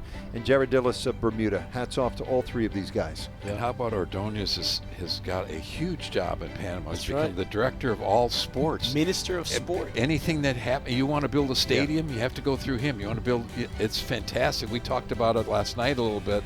He's so excited. He says, I get to play golf 1 day a year, 1 day a week now. I have to go to work. Rossler at 14, this for birdie. This would be for 3 in a row, indifferent second shot from 135, but going about his business nicely today. If somebody read it properly. Oh my, what a putt from down there. First play that's even come close coming from that direction. Yeah, that putt was Live with Javier. Now, we've spoken about similarities to the Open champion in 2019, Shane Lowry, and it was at Royal Portrush that he won, and that is where we are going back in 2025. It was just amazing, that finish in 2019. Won by 6 shots, the home hero. And one of these talented young players is going to have the chance to go and visit the Causeway Coast in July. With a bit of Shane magic here from a nice lie. Really tricky little shot here. Loads of hands in this one. Loves the way he plays them. But it didn't quite catch that slope. Work to do for his par. Needed to carry it another couple of yards, get over that ridge. Been a totally different story, but all was the tee shot that he blocked out to the right that set that. Had to play a trick shot to get it down to that spot. Now Fernandez for birdie at 14. From a similar spot, we just saw Rossler.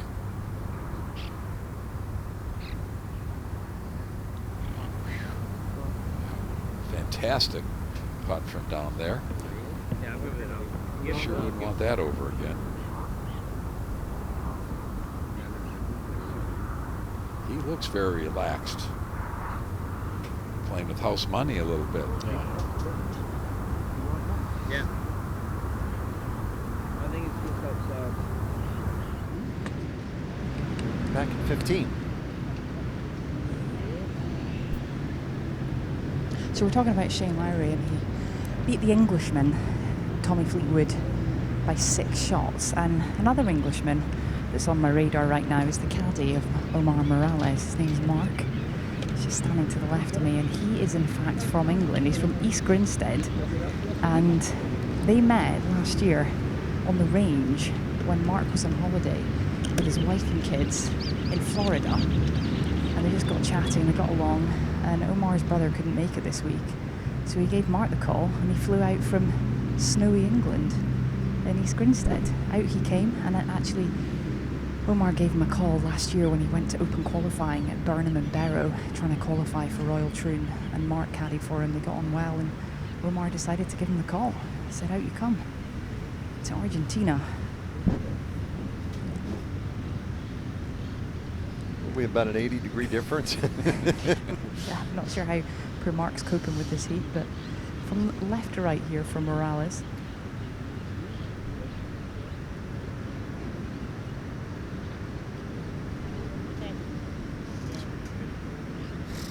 It's tough to get the pace right on that putt. It's pretty well judged to get down there a couple feet by the hole.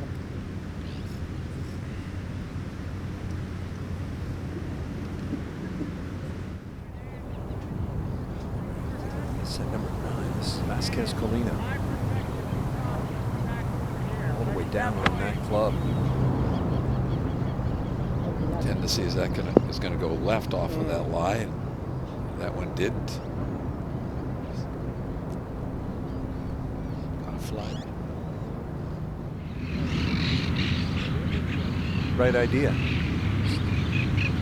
Need some water right now. Yeah, they got some beautiful birds out here. There's some birds, they have like little thorns on their wings, almost. I've never seen them like it. It's a small owl. Those little owls are absolutely gorgeous. I've never seen an owl so personable and friendly.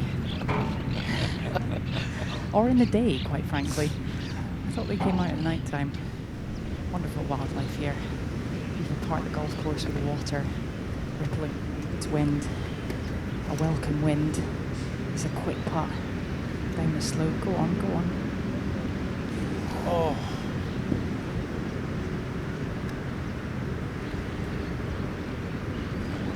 I'm sure you thought that had a great chance with a foot or two to go. That was well judged too. It looks like it's uphill, but it's actually down that putt. That was a really good putt. I didn't get that one right today, in case you were wondering. That was one of the 6s.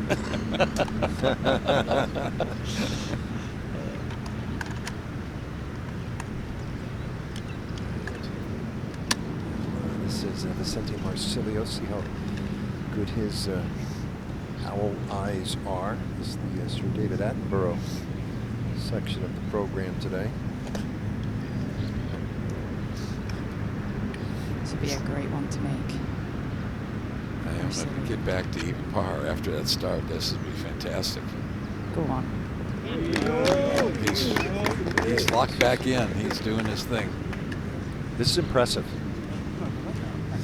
And the pressure, I mean, you know, you have to be tight. You know, the interviews, you know, giving the opening speech at the ceremony. It's just a lot of weight on his shoulders. He did the Pledge of Fair Play at the welcome reception last night. How good was that? So good. So beautiful. Spectacular. The architecture of that building, I've never seen anything like it. I thought it was just wonderful. I'm guessing that was somebody's home and property at one point in time. This Morales stay at 200. Just how well are the competitors treated this week? It's, I mean, look, I've been very lucky. I've played 3 tour events in my life, and this is, you know, way better than any tour event I've ever played. I mean, you really feel like you are stars, you know, and everything. I mean, everything's taken care of. Everything's thought of. All expenses paid. All expenses paid. It's just, it's incredible what this tournament, the way, this is by far the, you know, the most grandiose feeling tournament that I've ever played. It's, and then you see members of the RNA are here, all the officials and the masters. And those guys. The Augusta National members, many of them are here. The USGA officials are here. You get a chance to stop and just say thank you. Absolutely. And those guys, you know what's great about them, to give them a lot of credit, they want to get to know you. They want to learn, you know, where you're from. I mean, those guys are awesome. Second that.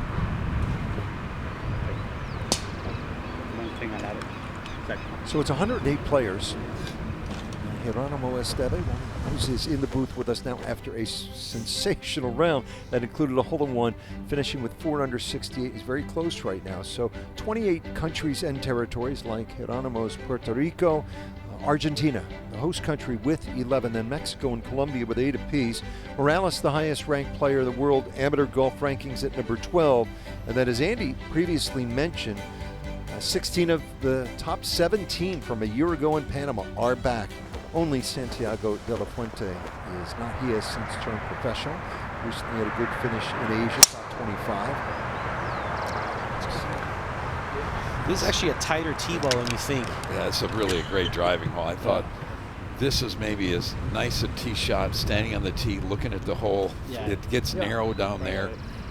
But it's another one of those holes. You can hit driver and hit it down there, or you can hit something else to lay it up back a little bit, where it's a little bit wider. Yep. Yeah, if you lay it back, you gotta favor that left side. You know, that tree on the right overhangs a little bit. Really good pin here, by the way. Tucked in the left corner, harder to get it close. Cool look at the footwork. Morales. With the driver. Hold on to your hats, folks. I'm expecting this one to let rip. Needs to be a little bit careful. Off that bunker down at 338 down the left-hand side. I love that. Hit it hard and still hit a cut, control it, hit it down there a mile. Jeez Louise, exactly. You should hear the sound up close. It's outrageous.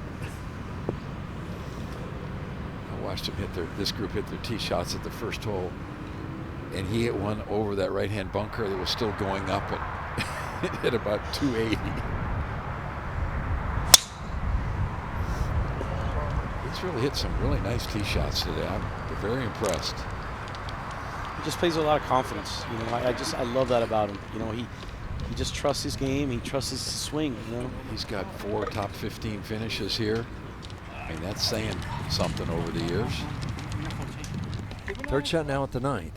This is Colina.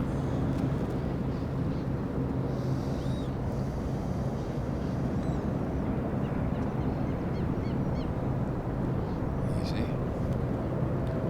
That's going to be basically putting pretty much straight back up the hill, just where you'd like to leave it.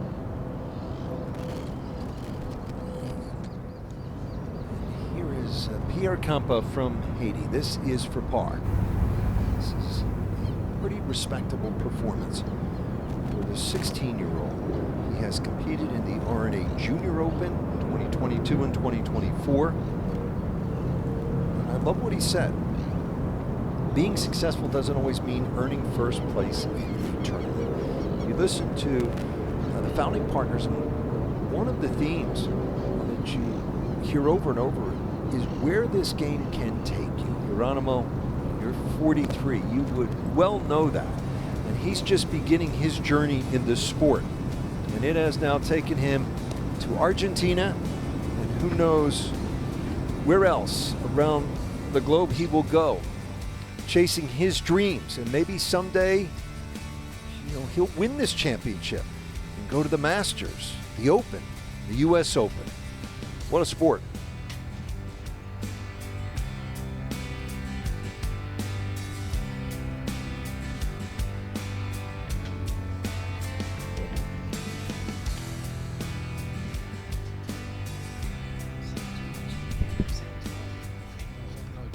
Perfect.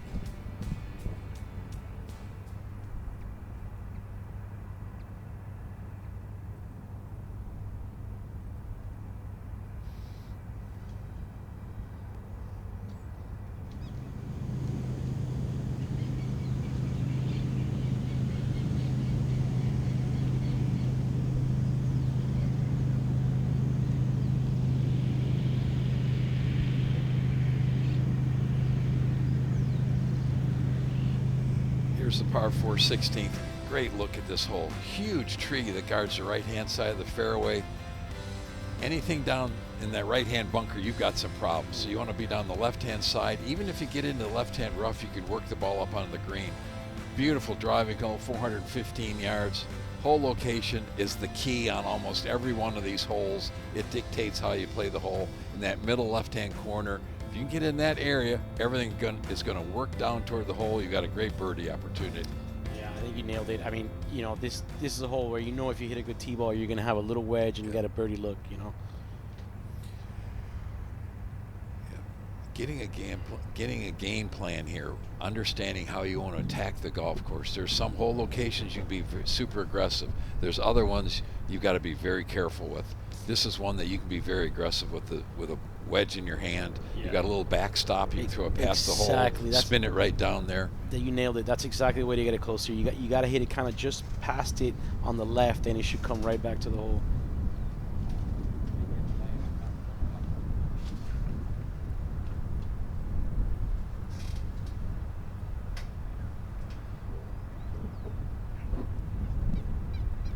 Here's another wonderful initiative, the Drive, Chip, and Putt National Finals. For more information, where kids ages 7 to 15 have the opportunity to compete at Augusta National. Talk about dreams coming true. Go to drivechipandputt.com for more. Now at 16, we're live. Round 1 of the Latin America Amateur Championship from Argentina. This is Andre Javier. From a little bit of an upslope, 82 yards with the wedge. And that is long. Oh, no. Oh, no, oh, no. That will be unbelievably difficult to get it up and in. He's going to require Shane Lowry, Seve, every other great European great.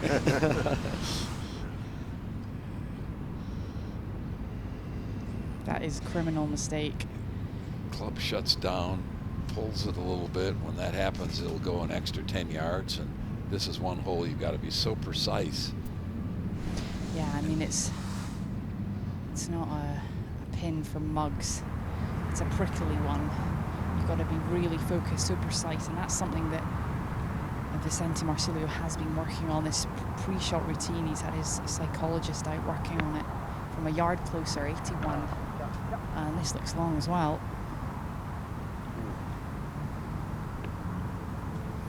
He's on a different level in the screen. I wish we could show you a little bit better the levels that show up on television. Very much like Augusta National. You go there for the first time, you go, holy mackerel, look at these hills. Totally. So it's very, I'll tell you, that pin's in a tough spot. It's hard to get it close. It's either going to be really close or not. Exactly. I mean, that's the key. Vicente Marcilio, as I was saying, doing a lot of work with his sports psychologist, Iwan, and particularly focusing on that routine. And this is just such a difficult shot. You've done the hard work, you found the short stuff off the tee, and now you've left yourself a wedge We're looking at 71 yards here for Omar with a bit of puff into the face, hurting a couple of yards, and it plays a couple of yards uphill. But you have got to be so precise, land it. You could land it a couple of feet long and let it spin back, or land it just a little bit short and leave yourself a good look at birdie. We'll be landing on a downslope. You've got to land this on a mouse's eye patch. That's how accurate you have to be.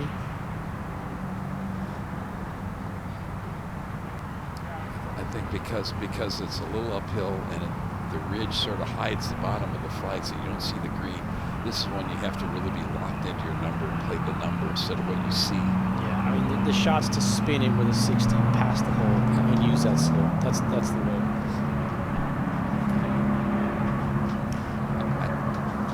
I think coming in here a little bit lower, not one of those big lobby ones where it comes in a little bit lower with some spin, easier to control. This doesn't look good by the reaction either. You just can't make that mistake here. Okay. Andy, you know what I noticed today with some wedges? I don't know if you experienced this. Because the fairways are so firm, there's a couple wedge shots with an 80. Yeah, man, the ball really just pops off the face. Yeah, the wedge bounces off the ground and you pick up some speed. After those 3 drives, you're thinking we're going to have 3 really good birdie opportunities, and they don't have any.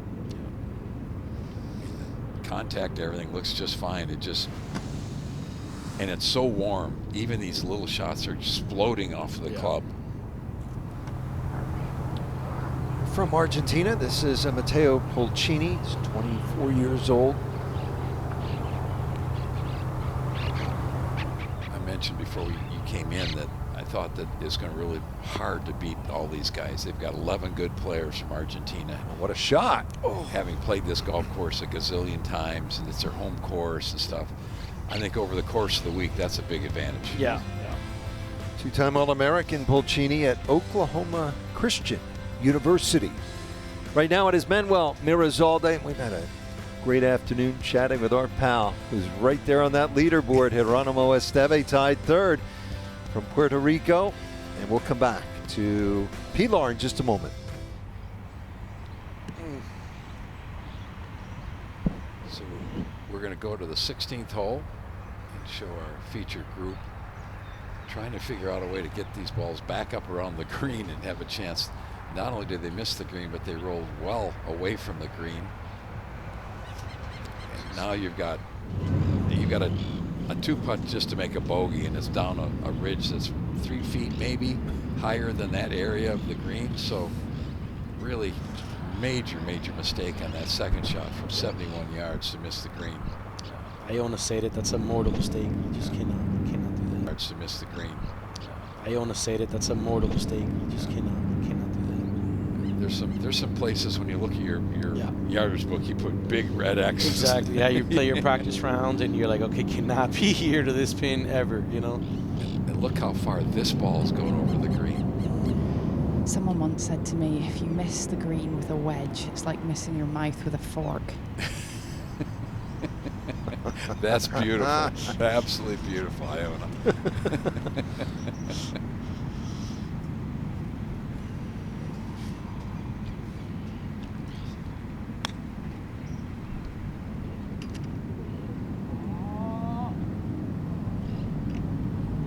Javier, 3rd shot after just a terrible wedge shot, 16th.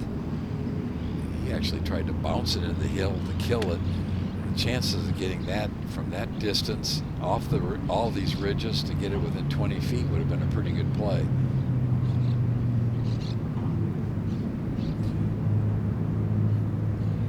I like that they're playing ready golf. So Morales has already played. This is what he did. Play 2 totally different types of shot. One to spin it up in the air, the other one to bounce it in the hill. Neither one a great chance. Just downwind too from over there. All right, so the stories here on day number 1, 10th anniversary of the Latin America Amateur Championship, as we watch Javier. He's struggling here. The stories, the heat, it's 101 degrees here. It is summertime in South America, outside of Buenos Aires. So they're battling the heat, and then we have a 45-year-old leading, Manuel Mirazalde from Colombia, and 43-year-old Geronimo Esteve, who's with us right now in the booth, made a hole-in-one He's at 4 under and only 2 back. The longer we sit here, the better you're doing. You haven't hit a shot in 4 hours. This is great. I'm in the air conditioning with you guys. I love it. All right, Polcini, this for birdie at the 9th hole.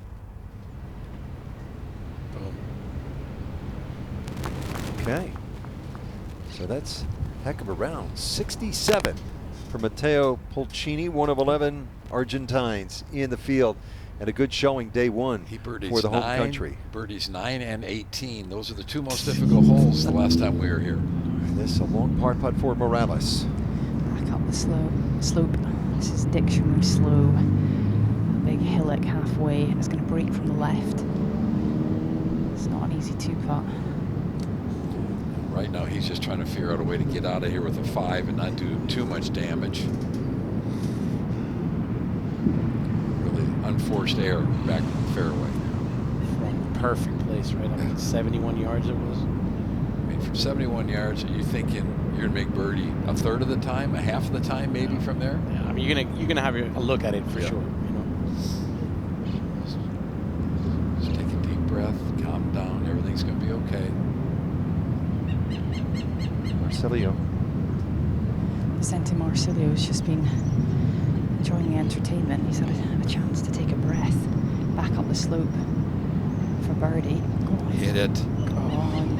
Right in the mouth. He just needed to get it going. That'd have been his 5th birdie in this 9.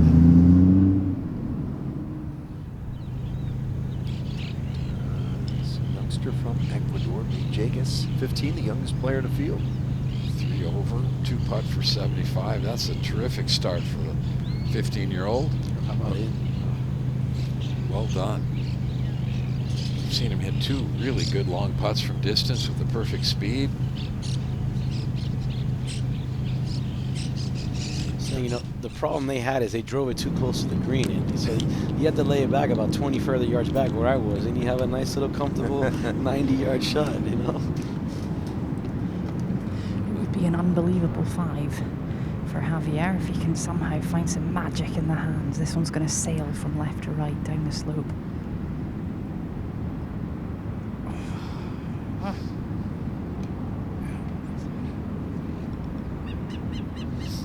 So frustrating. You're grinding away, and then you give it back in a second. Bogey double the last 2 holes after getting it 1 under par. And he drove it perfectly, both holes. Both holes, absolutely perfect. Oh, actually, no, 15 he did not. I'm sorry. He hit in that bogey. Right, that's right. Morales needs to take care of business here.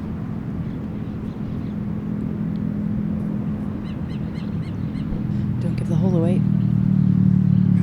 Great look at the line. He's got it almost dead center on the ball. And that's exactly where it went. All right, gives one back. Morales, runner-up last year to Santiago de la Fuente in Panama.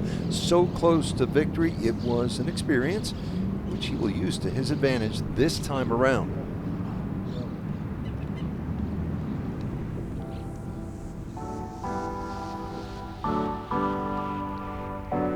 I think I learned a lot about myself, a lot about the situation itself, and at the end of the day, it's just golf. Whoever hits the least amount of strokes is going to win, and obviously I'm a lot better ranked than I was last year, so I mean, I handled it well. I'm proud of myself of the way I handled it. I could have taken a loss and not kept on moving forward, but I'm glad I didn't. Rankings matter up until you step it up on the first tee. It may give you an indication of the result, but it will not necessarily tell you what I'm going to finish in the tournament. I think the championship has come a long way, and the winners of this event have gone on to do incredible things on the tour. Yeah, it would be an honor. I mean, it would be the reward of just having worked very, very, very hard to get to the spot. And you know, I wouldn't be surprised if I do it. You have 3 invitations to, you know, the most incredible tournaments there are in golf. But at the same time, it's an incredible opportunity. The champions of this event have gone on to do great things, and it is no surprise that the future champions will go on to do as good at things, or if not greater. So yeah, it would be an honor, and I'm very much looking forward to the week.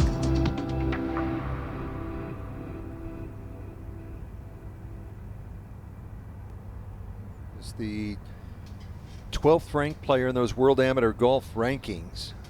Joaquin Niemann was #1 when he prevailed in 2018. We have had some guys come from way outside the radar. I'm thinking about Aaron Jarvis with 1669 in those rankings in 2022. Paul Chaplet, 832nd. So, you know, it can happen there.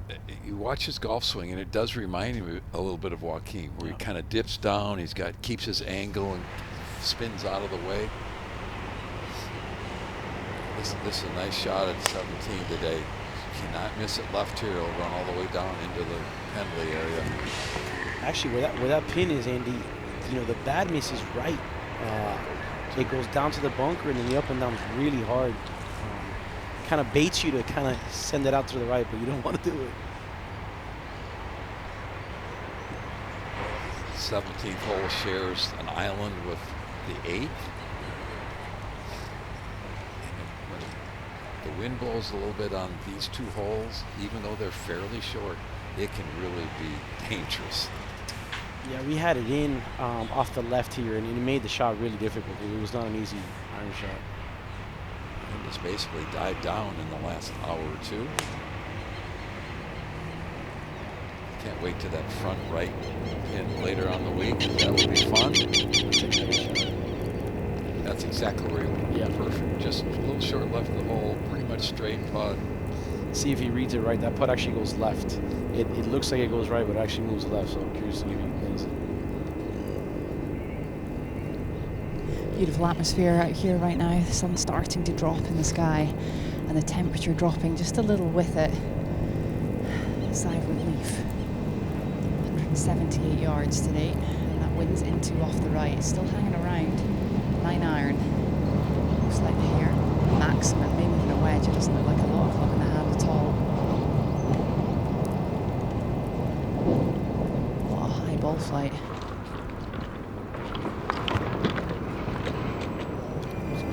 Good shot. These temperatures, would you say the ball's going a certain percentage farther than normal if you're playing at 75 degrees, maybe? Yeah, we figured it was about half a club, at least half a club. You know, and off the tee, the ball's really flying. Combine that with the firm fairways. I mean, I feel like I'm hitting it long. I feel like one of these kids again. Yeah. One of those young guys. Benjamin Fernandez from Paraguay. Good day at 3 under. Certainly has had a good one coming off bogey. This is second just off the fairway from 83 yards. Excellent shot. Yeah, that's the best one we've seen for a while on that hole. We're going to Peru next year for the Latin America Amateur Championship. Here is a Peruvian, Patrick Sparks. Yes. Yeah. Looked like it wasn't going to happen. He finished tied 25th last year in his first attempt at the Latin America Amateur Championship. Within 1 of the lead. Back to 16, Jarvis. 71 yards, lob wedge on the way. There it is. That's the one. Okay. Yes, get in. Oh. Now that's what you should do from 71 yards. Andrew's a great guy, man. Just plays totally free, you know, just not a care in the world. Spends a lot of time on his boat back in the Cayman Islands. It's in one golf course, small footprint, but an impact in amateur golf. Some pretty good players from there right now. Justin Hastings at San Diego State. Any one of the 3 that are here could have a chance to win. Yeah, I'll tell you, I played with Justin for the first time he was 13, and he was a hockey player. He used to hit these hooks, but he hit him out there like 280 at 13 years old, man. He's an awesome guy, great family, just a really, really good kid to be around. Dad Robin is here. You see, they get their personality from Dad. Always a smile with the Jarvis boys. Rich and I have now been here for 10 years, and it's been really fun to watch some of these youngsters grow up. You know, I mean, Hastings played here, what, 5 or 6 times, and he's still 20.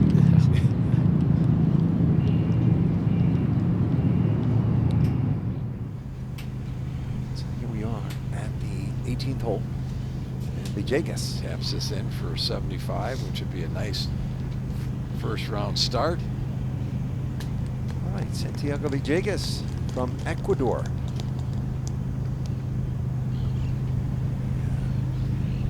Youngest player to field. And kind of build some experience. Expect to see him in future years. Solid round of golf, 75 with all that, you know, with the pressure. It's solid. In this heat, you know, would you expect more guys to be at the range or the pool right now? Yeah, I think the pool.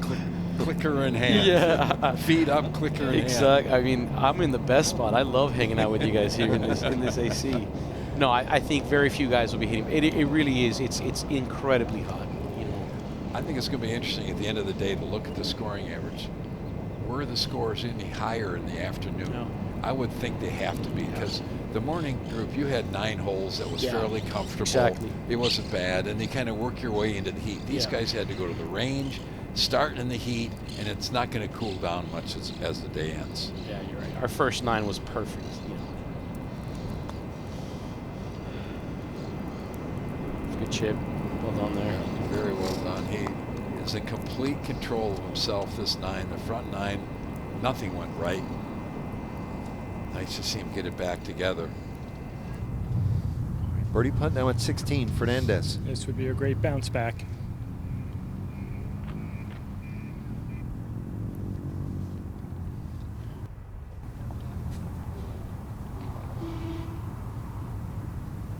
Yes. Perfect. Absolutely perfect. You make a bogey to be able to hit a quality shot, give yourself a look to get that shot back immediately is so important. Sparks the 9th. Key is, first of all, he's hit a good drive in the fairway. And we've seen 9 really cause havoc with a lot of these players who hit it into the penalty area on the left. Yeah, that's a good shot. Sets really up good. a great shot, Kevin. Yeah, pin sitting in that little bowl, but if you get a look, you get a good number, you feel like you can get it close. Yeah. And the greens are soft enough, you see the ball stop quickly because they've had to put a lot of water on this bend, Poana, to keep it alive, basically. They're rolling at such great speed. You know, like I said, the superintendent is awesome. They're like 10.5, just perfect. Okay, you get these greens at 11.5. Now going up and down these slopes, you'd have no chance. And Matthias Romilly, the superintendent here at Pilar. He's been here, he was here when we were here last time. A little bit of a double breaker here for Omar. We'll move from right to left in the second half. It's a good chance.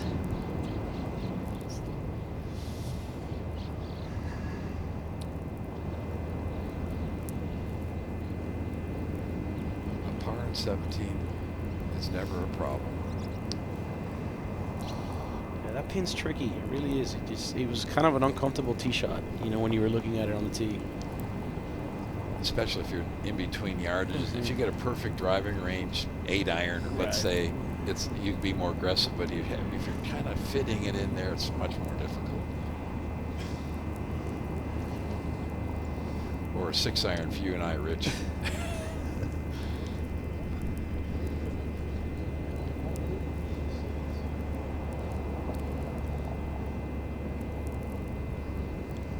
Birdie putt, he could use it. This is important, yeah, to get a birdie here and give yourself a chance to get back even par for the day with another birdie at 18. He's preying on it, guys. And there's a really good chance. Similar direction from Omar, so he saw what it did in the end of this putt, and it will fall from right to left.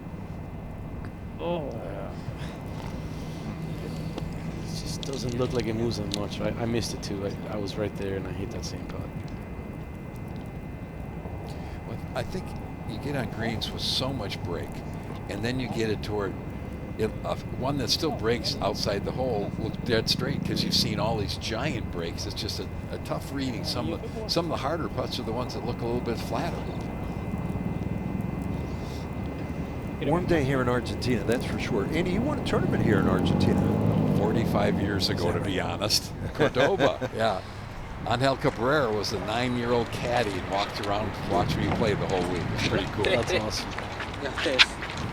No, that was a lot of fun. I've been lucky enough to play a reasonable amount of golf down here over the years. You ever Played play at the Jockey Club? Um, That was a Mackenzie golf course. yeah, at Augusta they've got National. some great golf here, and the country loves it. They understand it, which is pretty neat.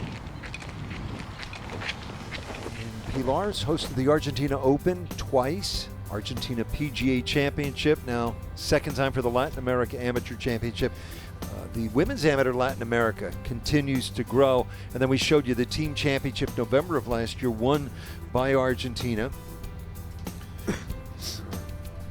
330 courses across the country. Many are in small towns along the railway system built by the British. Now Sparks, this to tie the lead. Well done. And a lot of them by famous architects. You've got a famous architect now on a train going across country to get to BA to do a course, let's say.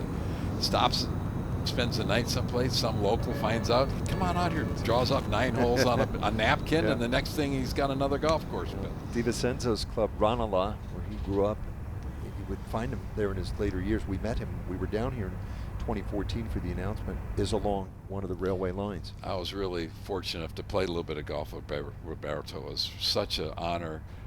He could really hit the ball late into his 60s. I mean, had tremendous strength and Big distance. man. He was athlete. almost your size. He's very much like Sam Snead. Exactly. You know, really super athletic. Yeah, the golf IQ here is pretty high. You know, even the taxi drivers all know what it is. You know, it's nice to see. Santi Marsilio. He has the big dog in the hand. Wind down off the right-hand side. Hits a fade with his woods. Sits up nicely for that here on 18. That's really an aggressive line. Man, that's unlucky. Creo que casi mato la cámara. Landed on the cart path. It's going to be. He's fine over there. That's actually fine. I played the Mexico team is actually aiming it left and trying to do exactly what he just did. Is it 10 that runs parallel Yes. to 18? Yes. Yeah, so there is some room down there. If you miss it way left, you've still got a shot into the green here on 18. But Just can't hit it in those trees in the left. But the ground's so firm, if it doesn't hit one of the trees, it's going to get all the way down there. But you're taking the lake completely out of play. I like that play. Yeah, I did too. I just don't hit it far enough to get it up over the trees. watch out for this one, guys. This is going to have a big draw on it from Omar. Hold on. Yeah. Yeah. He does not hold back. He looks like he's just standing there on the driving range, just letting it rip.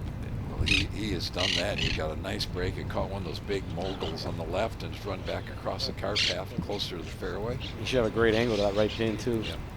I mean, standing on that tee, you're kind of looking at the over that rope line, the cart path way down there on the left. That's kind of your aiming point. So there's Andre just sending it to aiming left and just ripping it over. Yeah.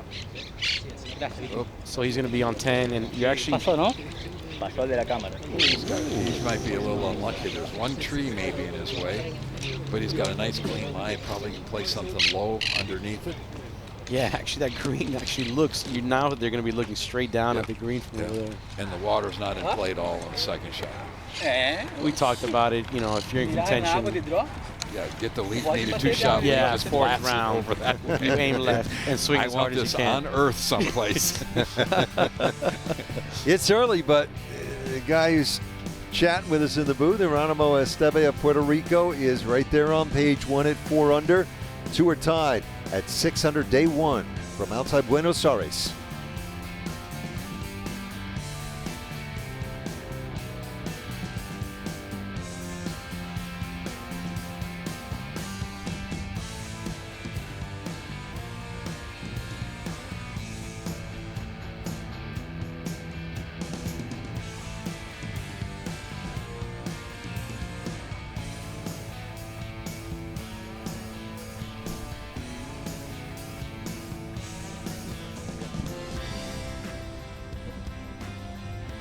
Here's a look at the par 4 18th.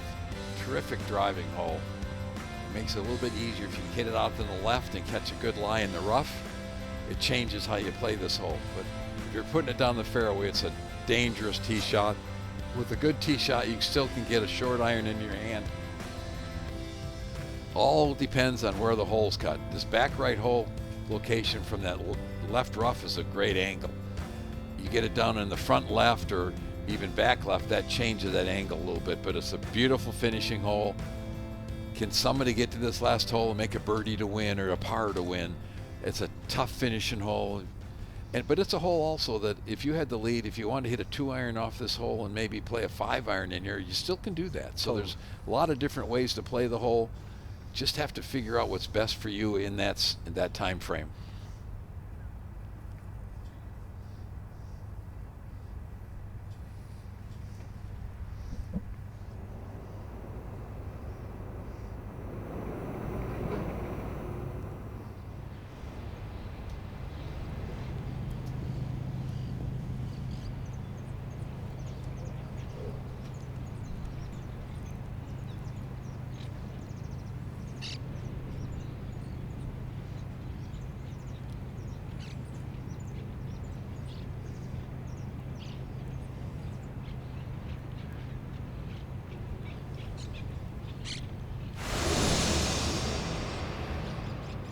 So Geronimo Esteve made a hole-in-one today and then finished off his round with a 7th birdie at 18 and a round of 68. That's good work. Thanks, man. Way to go, big fella. Thank you. That really was. Thank you, thank you. And I'll tell you what, you shot 4 under on the golf course. You've shot 7 under in the booth. I mean, you've been that. Not a single double bogey. Who's the car salesman here? What's going on? That's right. You have been that good. So, we talked about it earlier. You're in the automobile business. Yep. How's it's life? super blessed. Yeah, it's business has been great. We have inventory. I sell cars for a living. We sell Hondas, Hyundais, and Mazdas and Toyotas. So I got a great team at home that lets me play a little bit of golf, and they're very understanding. And understanding family as well. Want to give a shout out while you're here? My wife is a saint. My kids. I'm sorry, I'm a bad father right now. No, you're not. They're proud of you. How many kids you have? I have 3 boys: a 15-year-old, a 12-year-old, and a 5-year-old, and they mean the world to me, and they get it. It's been awesome. I bet you're a fun dad. You talked about your 15-year-old. Did the younger ones play golf too, or It's funny. My 12-year-old has the most beautiful golf swing you've ever seen, and he hates golf. And my 5-year-old, the poor kid, we're so busy with a 15-year-old and 12-year-old, he doesn't play anything yet. Yeah. But he's 15-year-old's going to be 16 here in 2 months, and he might be able to get a car. I bet. Just, I mean, how good's this game been to you? I owe a lot to this game. I owe a lot to the Puerto Rico Golf Federation. It's opened doors for me, allowed me to play in tournaments I would have never had a chance to, and it's helped me, with my career. It's been awesome. It's an amazing business to use in your business. Morales. Off a downslope there, quite difficult to control. Oh, what a shot. I like the fact that he liked his lie there. He didn't want to redrop it, staying on the path, no big deal. He had a great angle. Check out the right foot here. He's got all his weight basically on his left side already. Feet moving around a little bit, but we see that a lot in today's game. Yes. Yeah, the guy that does that's pretty good. Number 1 player in the world is pretty darn good doing that. Scotty Scheffler. Absolutely. Masters champion. This one will be interesting.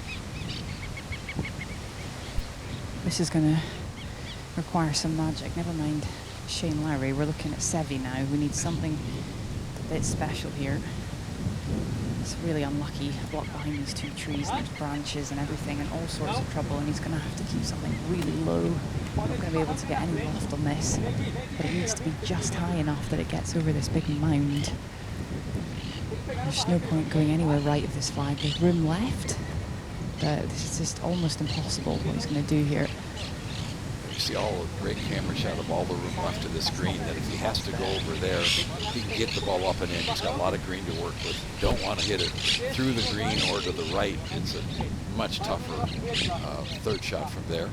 And the further left he takes it, the easier the shot becomes, because there's less branches and there's a little bit more room there. It's just that mind. He's going to have to get it up and over it. Oh, hit it into the mound. Little kiss off the cush.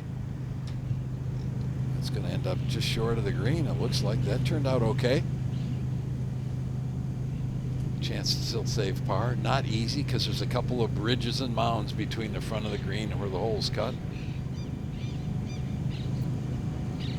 Marsilio down the left-hand side, and he's got a much easier proposition in front of him. 106 yards back into the breeze. It's playing a lot longer than that, but doesn't want to be greedy here. Doesn't need to go certainly not long of this flag. That's big trouble. There's room just short of it. One last swing of the day. Tee shot landing on the cart path. I'm sure there's a road rash on this one. Sometimes that affects the flight of the ball a little. Catches a ridge and spins it back down, so he's putting from a different level. Heck of a game. We have a 45-year-old and a 23-year-old tied for the lead at 6 under. With that, let's go down to John Sutcliffe. With Patrick Sparks, just take us about your last 4 holes. You birdied 4 of the last 6 holes. Just take us to that closing. Yeah, it was pretty good. I mean, I just had pretty good looks at birdie. I had been putting pretty good the whole day. So I just told myself, just keep doing what you're doing. You're giving yourself good chance at birdie. They're going to drop, and they did. How nervous were you teeing off today, knowing what's at stake this week for you guys? I was pretty nervous. I usually get pretty nervous on the first tee, but an event this big, there's always so much to play for, and it obviously gets the nerves up even more. I know you grew up about half an hour from Lima in Villa Country Club. What does it mean that finally this tournament will be in Lima Golf 2026? ¿Qué significa? What does it mean? It's great. We were waiting for it for a while. It got canceled in 2021, so we're having it there next year. Having the people that we all love and they support us be there, it's going to be great. We're looking forward to it. Rich and Andy asked me to ask you, which is the best ceviche they're going to be able to order next year in Peru? ¿Cuál es el mejor ceviche? I haven't tried. I've tried too many to tell you. They're all going to be good. Pick one. Pick one. Terminal Pesquero. Terminal Pesquero. Andy, Rich. Write it down. Write it down, boys. Gracias. Ceviche next year. We should be so lucky. Big man's 23 years old. North Carolina Wilmington College Golf. He was the Colonial Athletic Association individual champion in 2023. You know, I think it's been really fun to look through all these bios of these players. The number of players that have won tournaments, it's staggering. When we came here the last time, you couldn't find guys that won tournaments. Now, he won 2 times last year, 3 times last year. There's multiple players that are doing that. 44, as we take you to number 9, 42 players in this field have combined to play 90 USGA events. Richuelo Conde and himself a day. Slow down. Okay. From Colombia as well. Good 2-putt from coming down that slope. This is Gabriel Palacios from Guatemala. This is for 5 birdies in a row. He's a heck of a player, man. He's got a beautiful ball swing. Very nice kid, too. And he's in that stretch of holes where you're hitting wedges every hole. Yeah. But you're going to get some chances.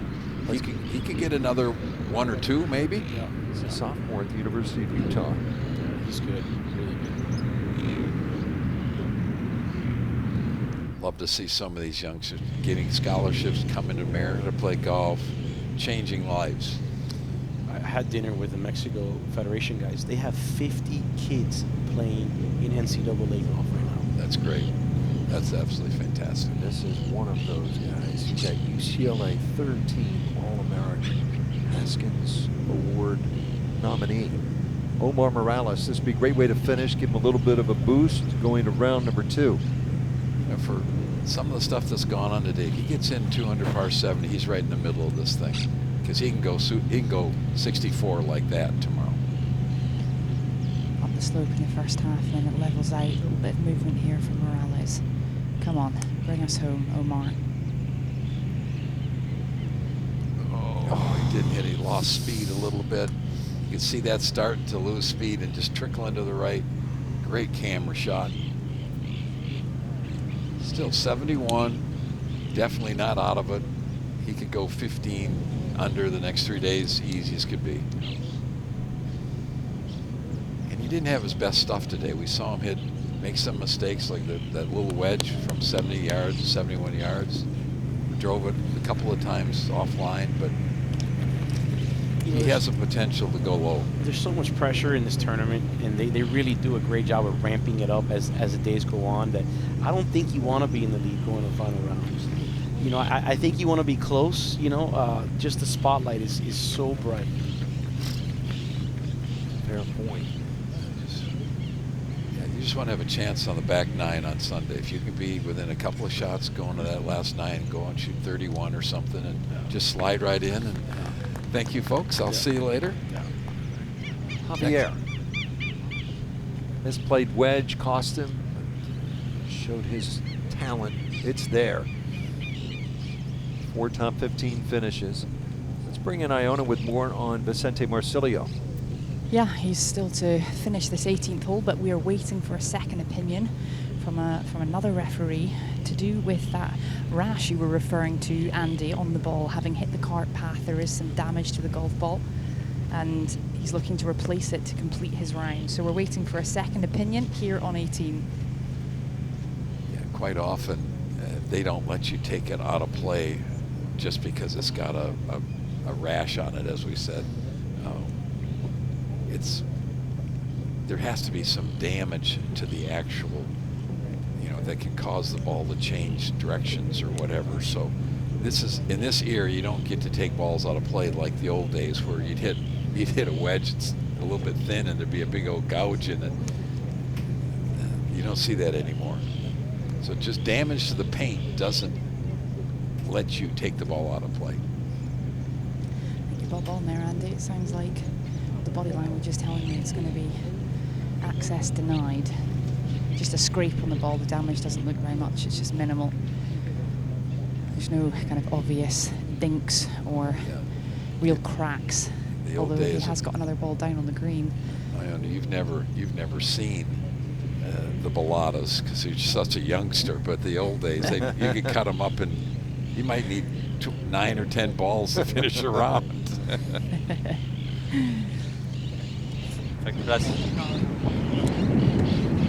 I've seen all the balls, Andy. We've got some great golf ball museums in St Andrews, where I've seen the Featheries and the Bellatas, but I can't say I've ever played with them. So it's a no from the 2 referees, and Marcilio Vicente will have to complete his round with a little bit of a damaged ball, but as I say, it's really surface. It didn't look too much from what I could see, and he's facing a tough prospect here. He needs to really just focus now. Played a nice wedge shot, having found a bit of luck. Still had an angle to this green, and this is going to be very slow, so he's going to have to make sure there's plenty of gas in this one, and it will break quite significantly off this slope. Everything on this green feeds from left to right. All the touch in the hands required.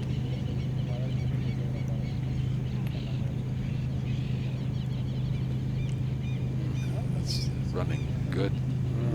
8 feet, 9 feet by the hole, maybe.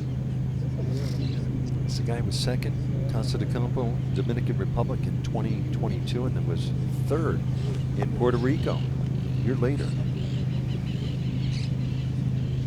23 years old, graduated Texas Tech. Told me this week he was hoping to follow in the footsteps of his teammate at Texas Tech, Callum Scott, who was silver medalist, was the low amateur Royal Troon in the Open last summer. I think one of the great things so many of these youngsters getting a chance to play golf in America, one, you're seeing a different world, you're experiencing different things, but you get to play every single day with really good players, and you're playing sometimes with better players, and that's how you improve. And hitting the gym and the nutrition and the sports psychologist and the strategy, and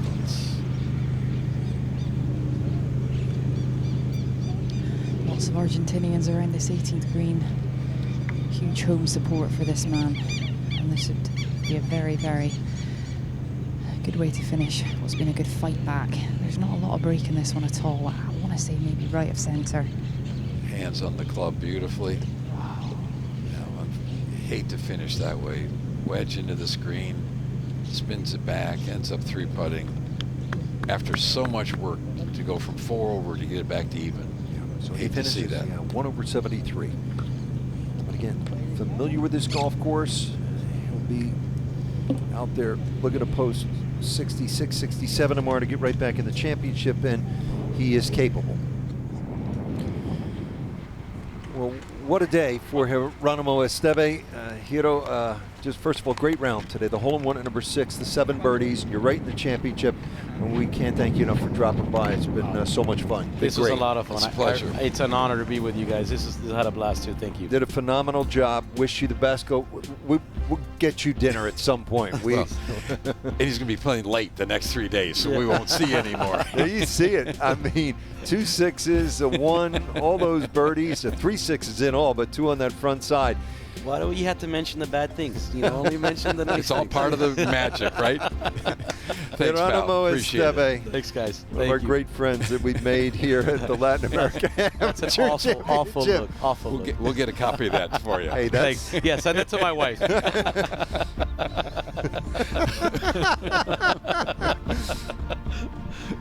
Hiro! Do that. There you go, brother. Awesome. Oh.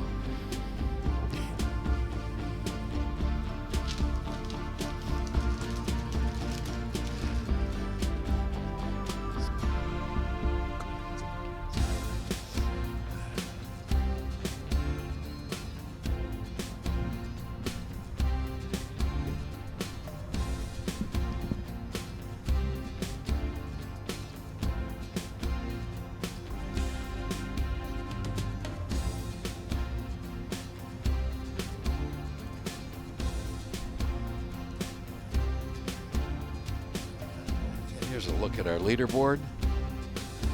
So many different countries represented. Argentina with a couple of the top players. It's a magical week. These players know each other so well. They play a lot of golf against each other. Central and South America have created so many wonderful championships to play in. Junior golf has exploded. Partly because of this event. And here's Aaron Jarvis, a couple under today, former champion. It's been a magical 10 years, and the improvement of the quality of play, the opportunities, the quality of the agronomy of the golf courses has improved. It's really changed golf in this part of the world. And thank you to the Masters Tournament, the R&A, and the USGA for all the support, the idea of putting this event together, the financial support, and also for the presenting partners. We've had it's a great group of folks that believe in golf, and it's been really a magical 10 years. It's been so much fun to be part of it.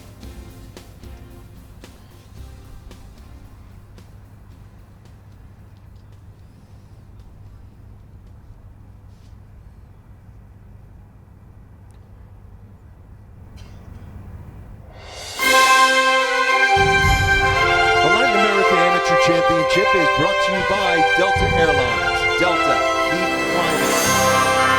3M Science, applied to life. And in partnership with Rolex.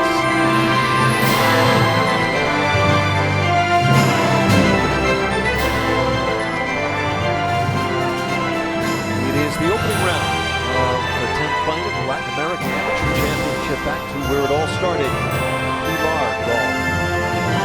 North of Buenos Aires, 180 players having to go at it on a sweltering day. It was summertime in Argentina. Arizali, 45 years old, from Colombia, a professional reinstated amateur. But Franco Ricciardelli, it's a good story. Paul Laurie just informed me he is a true amateur. He works in real estate. He's 29 years old and was invited when one of the Bahamian players had to withdraw, making the most of the opportunity. There's another great birdie opportunity at 15 after a perfect tee shot. Palacios with a chance now to tie the lead and with holes ahead, maybe to end up the solo lead when all is said and done. 16, we've seen players hit good tee shots at 16 and have just wedges left, so he's got some chances yet for birdie. Really played some great golf already.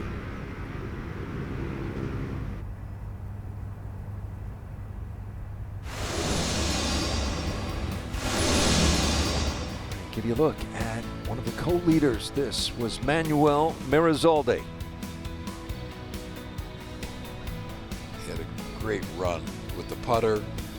Talked to John Sutcliffe afterwards where he explained how well he putted, taking advantage. Here's a huge break. He really made a mess of the par 5 13th where a lot of people are making birdies, a lot of eagle chances. That was a pitch in for a par. He got in some trouble in the trees, whacked it around a little bit, but still walked off that green with a par. They made a great par save on the next hole. 25 years ago, he was known in the amateur and collegiate ranks in the United States. What was it, semi-finalist, the USAM 2001. 2001. Played at Brigham Young. Really, really a good player. Turned pro in the Colombian Open, and there's been some super names that have won that. Arnold Palmer, Langer, and a lot of other great players. DiVincenzo. And got his amateur status back, and he has really played some great golf. And the oldest champion, 9 previous winners, 23 years old. He's 45. That was Alvaro Ortiz in 2019. Youngest, Paul Chaplett, was 16 when he won. I think we're going to see more players of this age do well here. Guys that had great amateur careers, maybe turned pro, went to business or whatever, and came back and kind of regained the love of playing amateur golf. He's a guy that I think he's going to be tough to beat this week.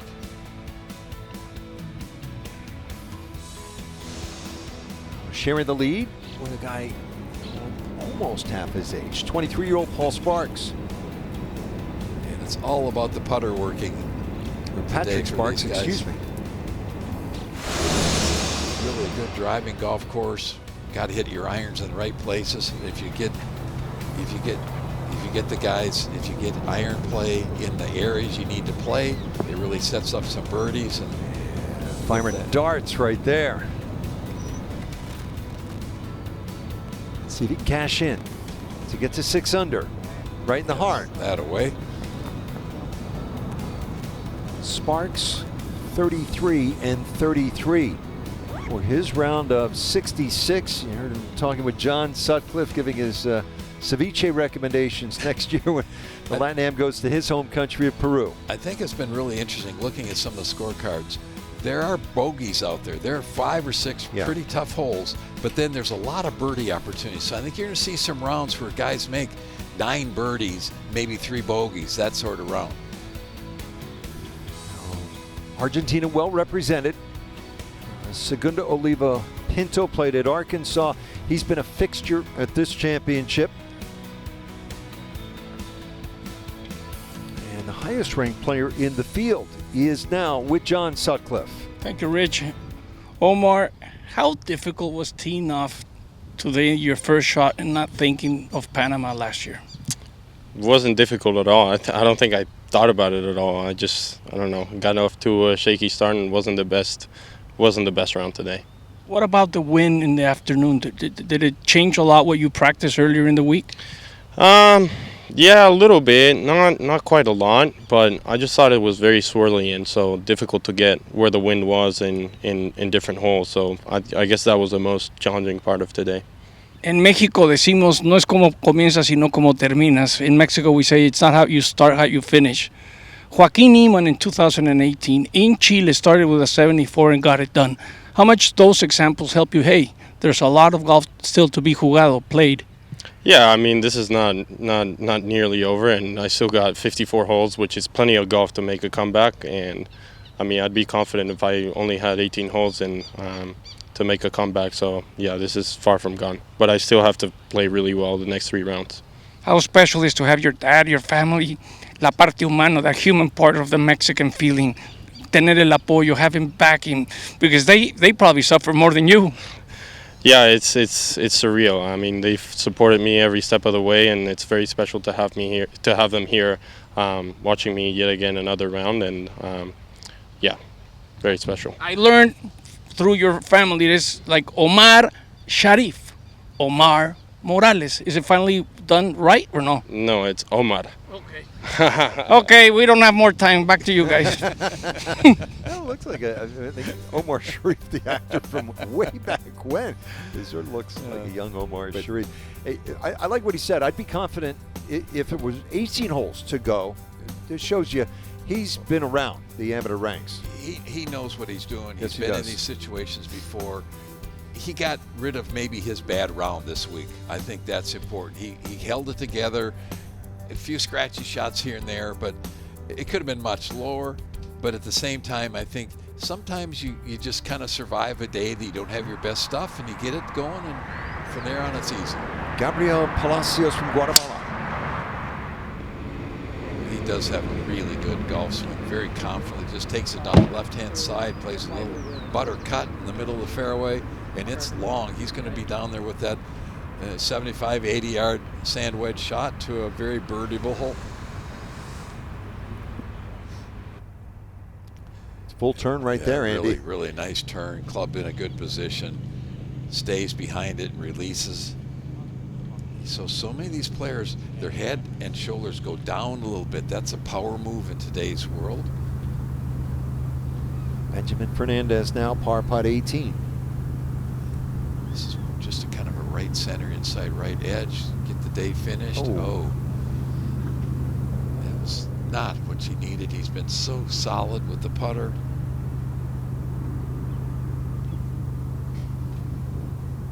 Disappointing, but get it in at 3 under.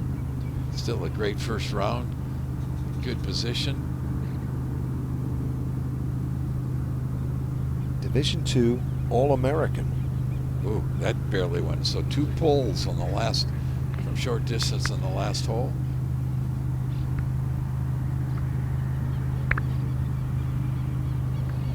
College golf at Glenville State in West Virginia. So Mirazalde and Sparks at 6 under 66. Omar Morales, we just heard from him, 1 under 71. Geronimo Esteve was in the booth with us. What a day. A hole in one in a round of 68. Good scoring, good vibes here at Pilar in Argentina. Opening round of the Latin America Amateur Championship.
Virgilio.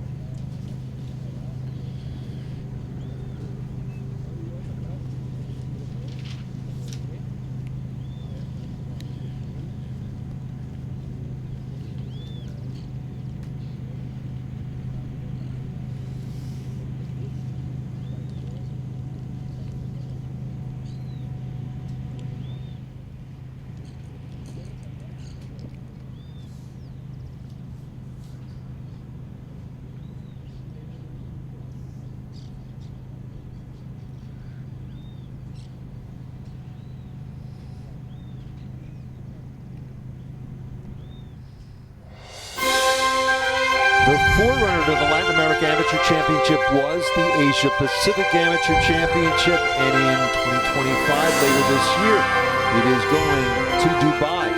Emirates Golf Club, the Gleaming City. Second time in Dubai. Announcement made. Chairman Ridley, second from right.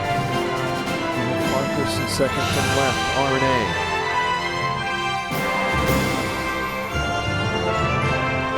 Hideki Matsuyama, two-time winner of the Asia Pacific Amateur Championship and now a Masters champion. Leandro Mijaich of Argentina. 145 yards to a tough little right hole location, but if you get it in this little platform, you've got a great birdie opportunity. Virgilio Paz from Venezuela plays college golf at Missouri. Big par at the 9th finish. Stay at 2 under. Oh, we've seen that putt missed to the left almost by every player. Misreading it. It's more uphill, and when it slows down, it just darts off to the left. That's too bad. Still 1 under par, good position after the first round. Anybody under par still has a great opportunity to hold the trophy at the end of the week. Let's go down to John. Rich, I've had the opportunity to travel many times to Venezuela. They have a great tradition in sports and golf. And Virgilio Paz, you know, he goes to Houston. His idol, his friend is Jonathan Vegas.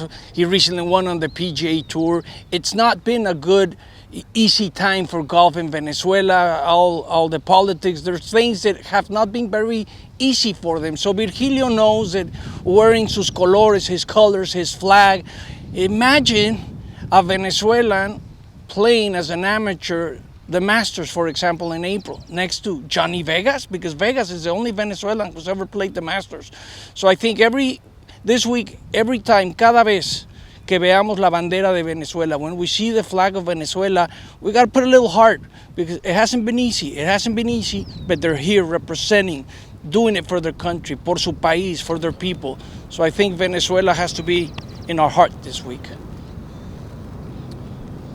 There's Virgilio, who was tied 15th in 2022 and did play Copa Los Andes here at Pilar in November. He's had a couple of good finishes. He understands what this championship's all about, how to handle the weekend. So I think he's off to a good, solid start. Johnny Vegas won in Minneapolis last year on the PGA Tour. Which good is start. a nice comeback. He struggled for a couple of years, kind of lost his way. He's got it back.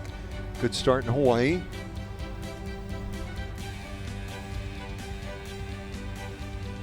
So many great stories. Really appreciate John. He understands this area so well and knows so many of these players and knows the stories.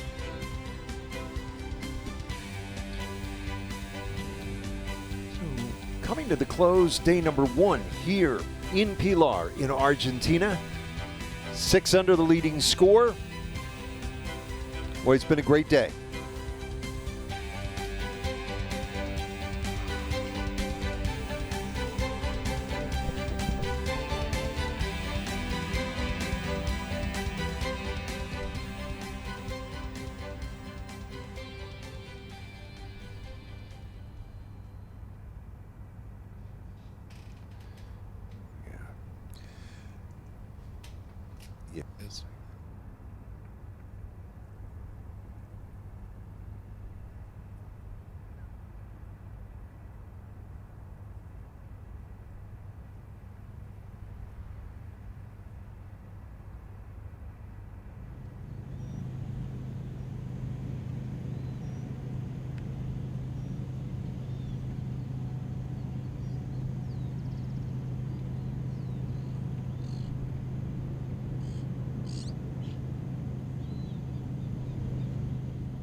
Back to Pilar. Niemann from Argentina having a day. This to get to 5 under. Up the hill a little bit, then flattens out. Look out. Yeah, got a little explosion there. He's got a good 3 feet to save par.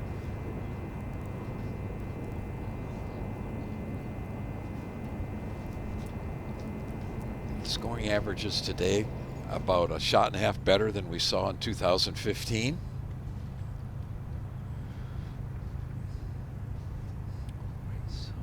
Another Argentine. You see the name Pulcini at 5 under 67. He spoke with John after his round. Thank you, Rich. Matteo Pulcini, 5 under par. How difficult was playing in the afternoon, the wind picking up? Well, yeah, the wind started picking up. The greens were starting getting harder, like firmer, and then a little bit faster too. So, luckily, I came from a windy city. Then I was 4 years in Oklahoma, which is pretty windy too. So I'm kind of used to the wind. So it wasn't that bad for me, at least. I know you grew up about 2 hours from Cordoba, where Angel Cabrera comes from. How important was the Masters champion, the U.S. Open champion, an inspiration for you growing up?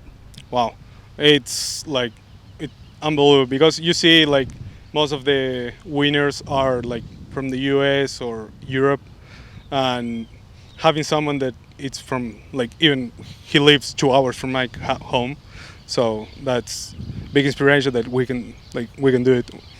And finally, the biggest question when I'm here in Argentina: River Plate or Boca Juniors? No, Boca. Always Boca. Always Boca. Okay, Boca. You heard it, guys. Always Boca Juniors. Thank you for that. Yeah, he played his college golf. Oklahoma Christian. See if he can knock this one in, save his par after rushing the first one past the hole. There you go. Good aggressive putt. Just pouring it in.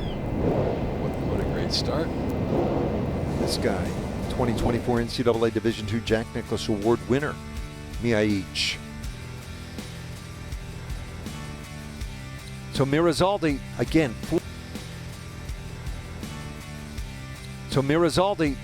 45 years old, reinstated amateur, former professional, tied with Patrick Sparks in college golf at North Carolina, Wilmington, and then our pal, can't say enough about Geronimo Esteve. Spent a couple hours in the booth after the ace on his way to 68 today, 43 years old. Well, and we talked a little about this earlier. I think this is a great opportunity for some of the older guys to get a chance to put their nose ahead going into Sunday, and maybe that experience pays off. Good start for the home country as well here in Argentina.